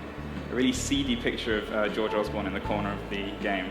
And then there's like a political cartoon here with Gordon Brown, I think. So even though it's still doing all this basic game design stuff, it's trying to make the game about something. And even though you probably don't know what the news story was about, and I can't exactly tell you just from playing this game, you get a flavor that it was about something. It was about the relationship between Nick Clegg and these other political leaders. And so it's getting closer. We began to answer that question of, yeah, you can make games about things, even if it's in a really dumb way. But the problem was, it was dumb. And the great games that you'll have seen today, they don't just paint stuff from Google on the front of games. They use the meaning of the real world to express something through their games, through the rules, through the systems. And this is something that's become more and more important to me as the Angelina project's gone on. So I want to show you something that I don't think I've ever demoed particularly publicly. It was on my website, but no one really saw much about it. It was a game I made for the 7-day roguelike contest last year, and it's called A Rogue Dream. And the way it works is, the game starts by asking you to give it a noun. So it says, last night I dreamt I was a, and you give it a word. So in this case, I gave it cop. And it goes on to Google, and it uses some techniques to mine information from what people think about cops. So it gets a picture of a cop car for you, and then it says, okay, well, what are the enemies of policemen? So I don't know if you recognize that, but that's the lawyer from The Simpsons, right? Because cops hate lawyers, so those are your enemies in the game.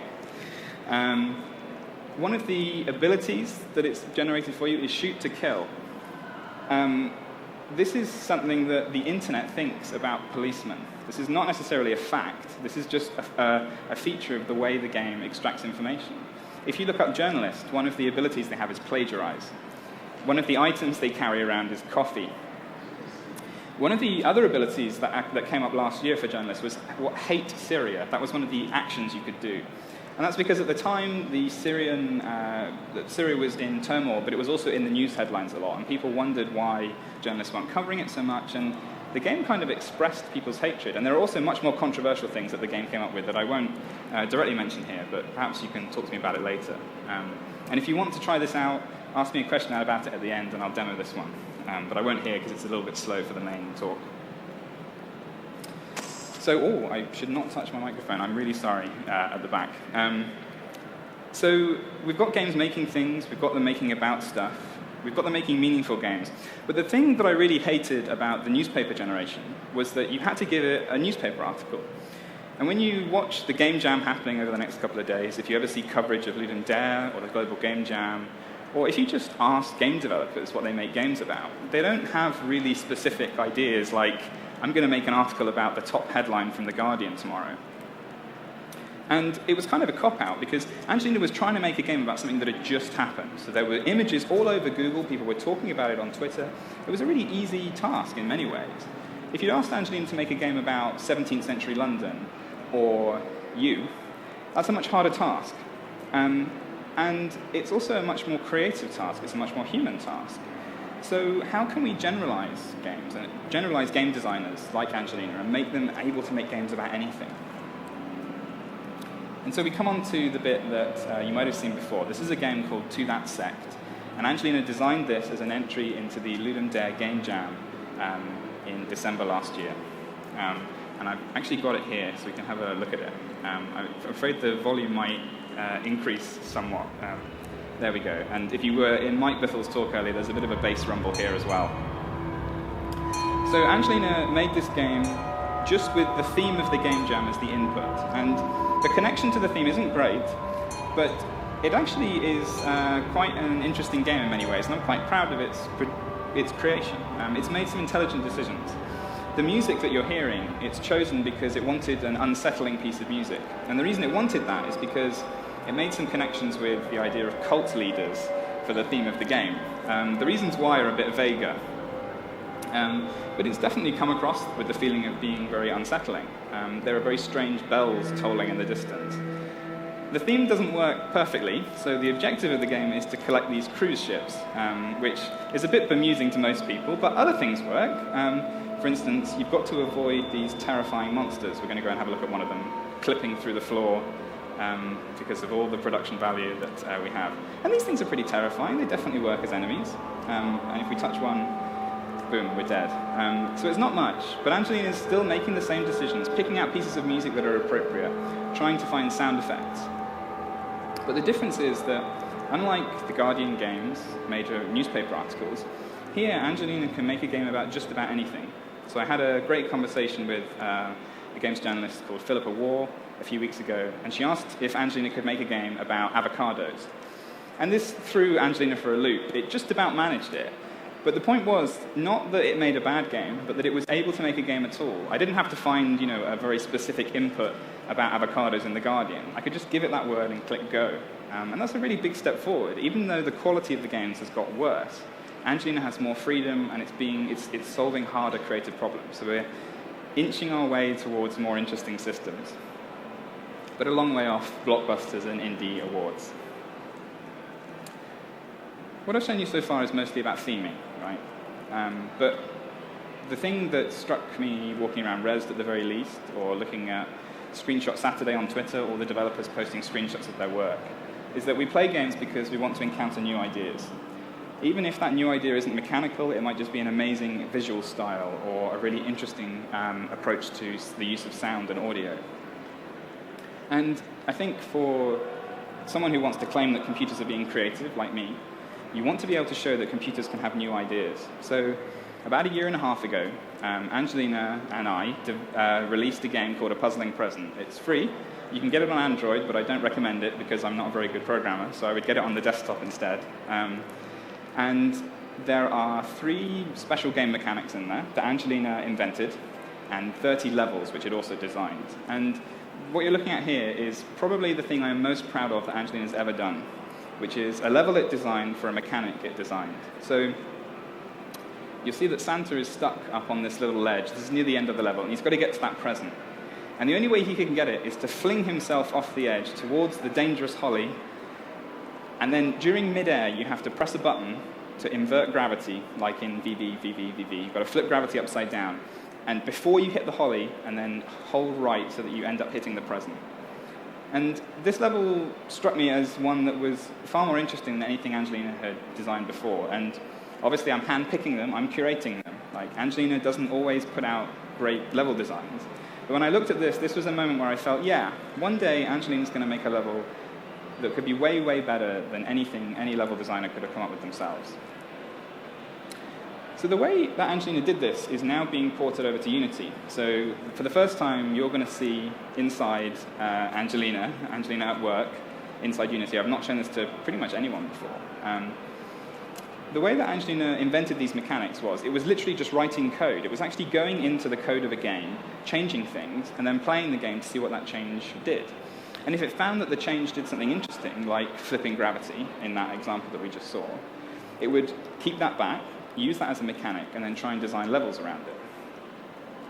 And at the moment, I'm in the process of porting that over to Unity. So these are some test beds for Angelina.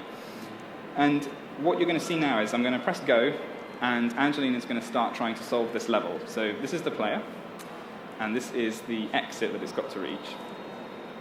And what you'll notice is that, we're viewing this from the top down, by the way, what you'll notice is that Angelina is being incredibly stupid. So it's moving a certain distance, then it dies, it falls off the edge, it rewinds, and it tries again. And this doesn't look like any artificial intelligence that you've probably ever come across, because it doesn't look intelligent at all. Even the worst game that you've played has bots that are more intelligent than this. Angelina's just banging its head against this problem until it finds a result. But think about the problem that we've got. When you play a game that has intelligent agents in it, they've been told how the rules of the game work. So if you see an enemy, hold your gun up and fire. Or if you see a gap in front of you, run towards it and jump, and that'll get you over it, that'll get you clear. But Angelina's inventing game mechanics that no one's ever seen before. So I can't tell it how to use them, because I don't know what they are. In fact, I hope that no one would be able to tell her how to use it, because they'd have never seen these mechanics before. I want them to be mechanics that no one in this room could ever have dreamed of. So how on earth does Angelina know how to use them? It has to press every button on the keyboard. It has to try every combination, and that's what you're seeing here. Angelina is trying every single combination of buttons to try and get to that exit. And right now it looks really stupid, but Angelina's going to use this as a tool to filter out the good mechanics from the bad ones, the good ideas from the rubbish ones. And in the end, I'm hoping those games that you've just seen won't be boring maze games where you're just picking up cruise ships and avoiding demons. But they'll actually have mechanics that are so good, you're telling your friends about them, you want to play more of them, you want to know where Angelina came up with the idea. Now, this does finish, I promise you, but I'm not going to wait for it to finish. Angelina's almost there. I won't torture you with this. Oh, no. There's a longer one which I can maybe show you at the end. In fact, let's do that now. Let's leave that running. Moving Angelina into Unity has been extremely difficult because just like with those arcade games I showed you at the start, I've had to learn everything from scratch myself, and it's been really tricky. I'm not really a game developer. I'm just a computer science student who wanted to get a PhD in games. So this has taken some time. I'm going to leave Angelina banging her head against that while we go back to the presentation. It does get through eventually. So, what next? Let me just... Yep.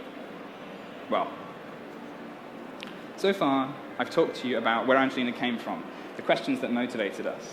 Can you make computers act creatively? How do they get new ideas? Can they make games at all?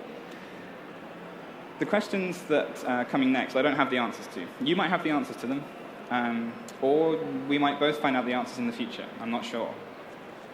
Can a computer make a blockbuster? A real blockbuster. A game so good that none of you so much will be interested in it, but the people outside who don't care about Angelina, who don't know anything about Angelina, they will still want to pre-order this game. They won't know who made it because the game's so good. They will place their $40 pre-order online, and they will pick up that game on day one and tweet about it and make YouTube videos about it without ever knowing Angelina existed. I showed you this picture at the start. I mocked it up. It's an amazing Photoshop by me. I even included the Peggy logo at the bottom. But maybe this won't be a joke one day. Maybe one day Sony or Microsoft will see the value in an idea that Angelina's had. Not Angelina itself, but an idea that has come out of the software. And they'll want to sell it as a major title. And maybe it won't be Angelina. I imagine it will be some other more sophisticated system. But that question's still there. This question's a little bit more meaningful to me. Can a computer earn respect? So as you've been out today, you probably talked to people from various indie studios, AAA studios. There might be some in the audience here. When they talk about their games to each other, they share ideas, they give criticism and feedback, they give each other support on Twitter. What would it take for Angelina to earn recognition at some point in the future for an idea that it had come up with? What would it take for one of those indie developers you met today to come to Angelina and ask it for advice on a design problem it was having? One of the things that I'm really interested in at the moment is not making Angelina a better game designer, but making it a better peer in the game design community. And one of the reasons why I wanted it to enter Ludum Dare was not so I could show off that it was good, because it certainly wasn't good. 500th out of 1,000, my goodness. And that's a long tail. They were kind of pretty much the same towards that end. I wanted to show that Angelina could do the things that human game designers do. It could participate in a community. It could contribute in the same way that I do when I sit down and make my terrible Ludum Dare game. And in the future, maybe we'll get to that point where one day someone will stand up at the IGF Awards and they'll say, I'm accepting this award on behalf of a piece of software.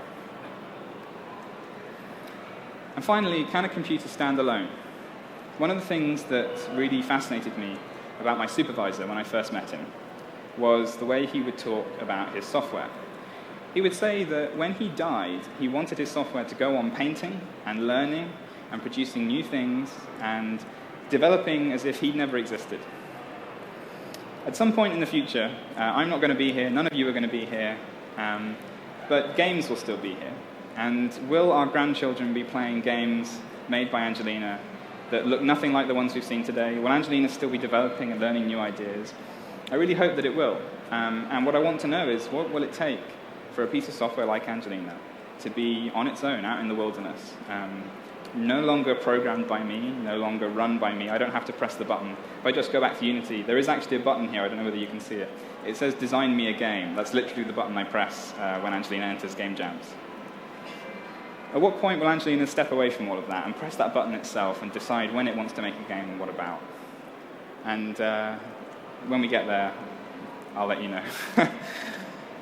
Thank you very much for listening. I wanted to keep it short because there are other demos that I can show you, and hopefully there are some questions too. But if you don't have time to ask me a question, or maybe you're a bit shy, or maybe you're listening via Twitch and I can't hear your question, please email me. I like to be in touch with people. Follow us on Twitter, follow Angelina on Twitter. Sometimes she asks for help with her games. And as I said at the start, thank you all so much for coming here today, because your support and interest is what makes this such an interesting project. It's not just a science project. It interacts with the whole games community, and I really want to thank you all for that. Thanks.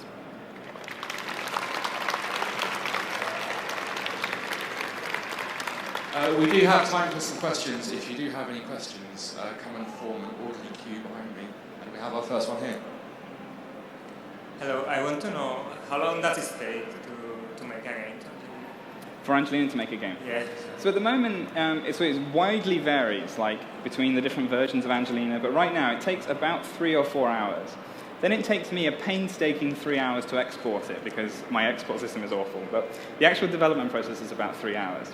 But that is probably going to increase by a factor of maybe 10 this year, because Angelina is going to start playing these games out in a much more detailed way than it is before. It's going to really have to start completing its own games before it releases them.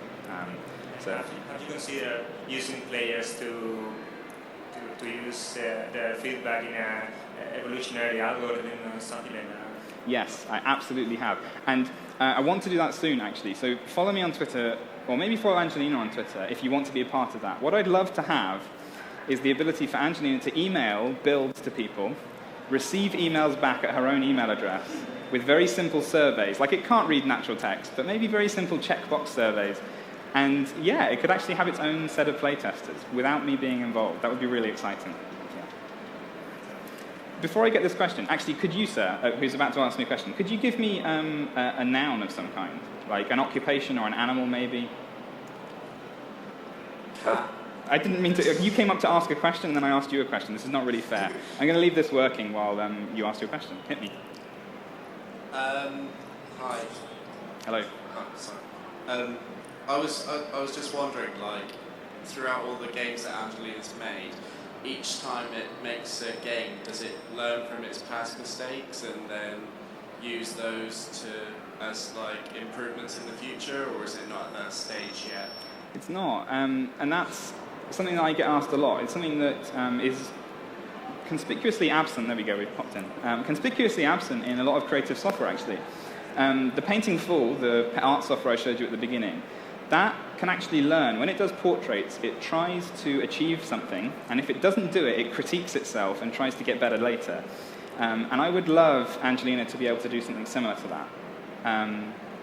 But it's really tricky because game design is very tricky, and I'm trying to become a better game designer so I can understand this process. But yeah, it's going to be tricky. That's going to be a really hard one to get over, I think. Thank you. Thanks. So cats hate water, so water has appeared as the enemy. Continue. Really obvious question. Why did you call it Angelina? Right, so it's a really terrible answer. It's not obvious at all, unfortunately. I used to really like stupid names for projects. If anyone knew me at my university days, they'll attest this. So for instance, we had a project that I called Reactor, which was the really effective automated compiler tester, or Reactor. So it goes back on itself, right? So Angelina is a novel, game-evolving lab rat I've named Angelina.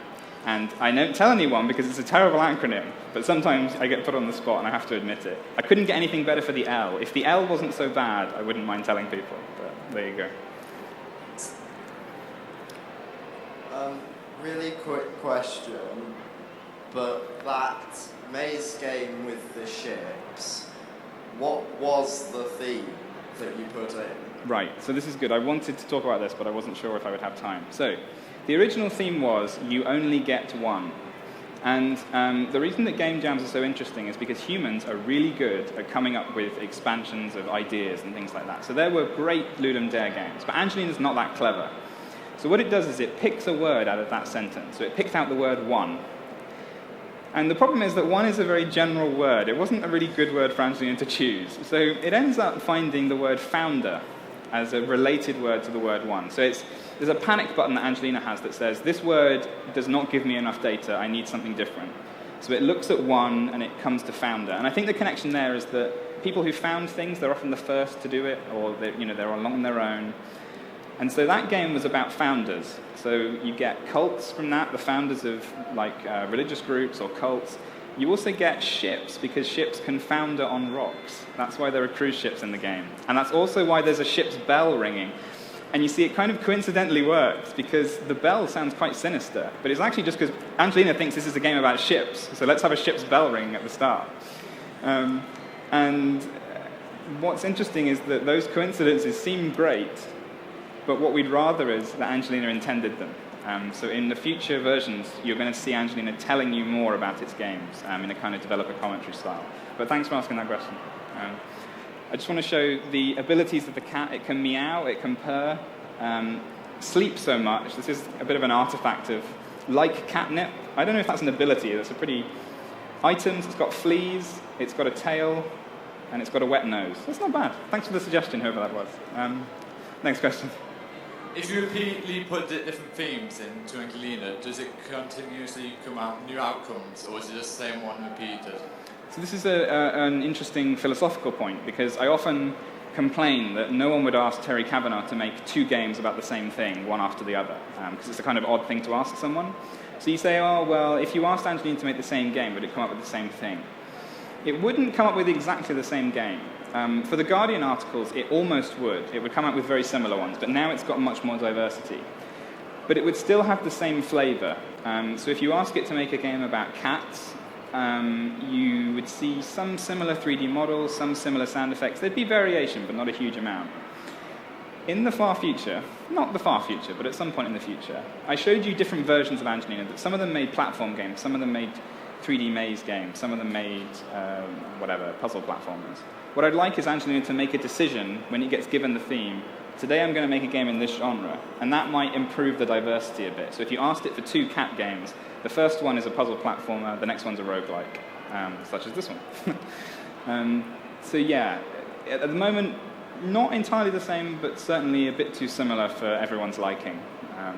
But I think it's one of those unfair things that people only ask software to do. They never ask Picasso to paint 2 pictures of the same vase. Well, they don't ask him anything because he's dead, but you get my point. Hi, I'm interested in how the Angelina actually decides what pictures to use and why it should pick one item over another, or stuff like that.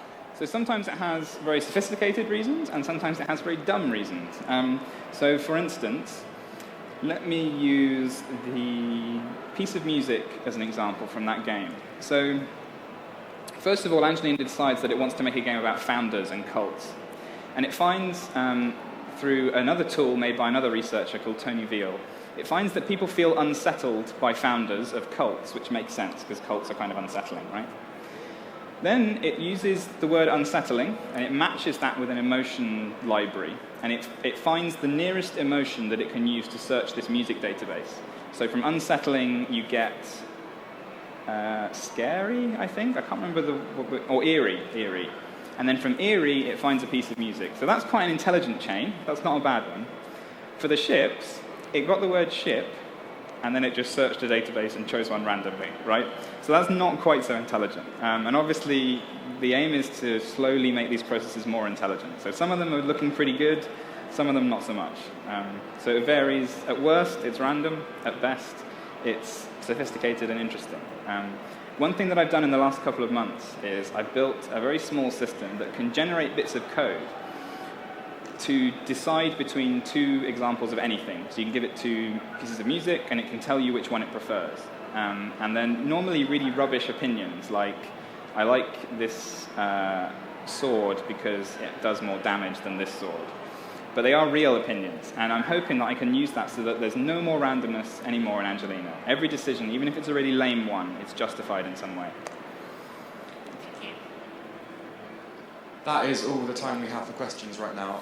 I'd just like to say a big thank you to Mike, and thank you all for coming along. I'm sure you agree that was absolutely fascinating, so please, a round of applause, please. Thank you very much. Thanks.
I'm falling to pieces, but I need this, yeah, I need this. Yeah.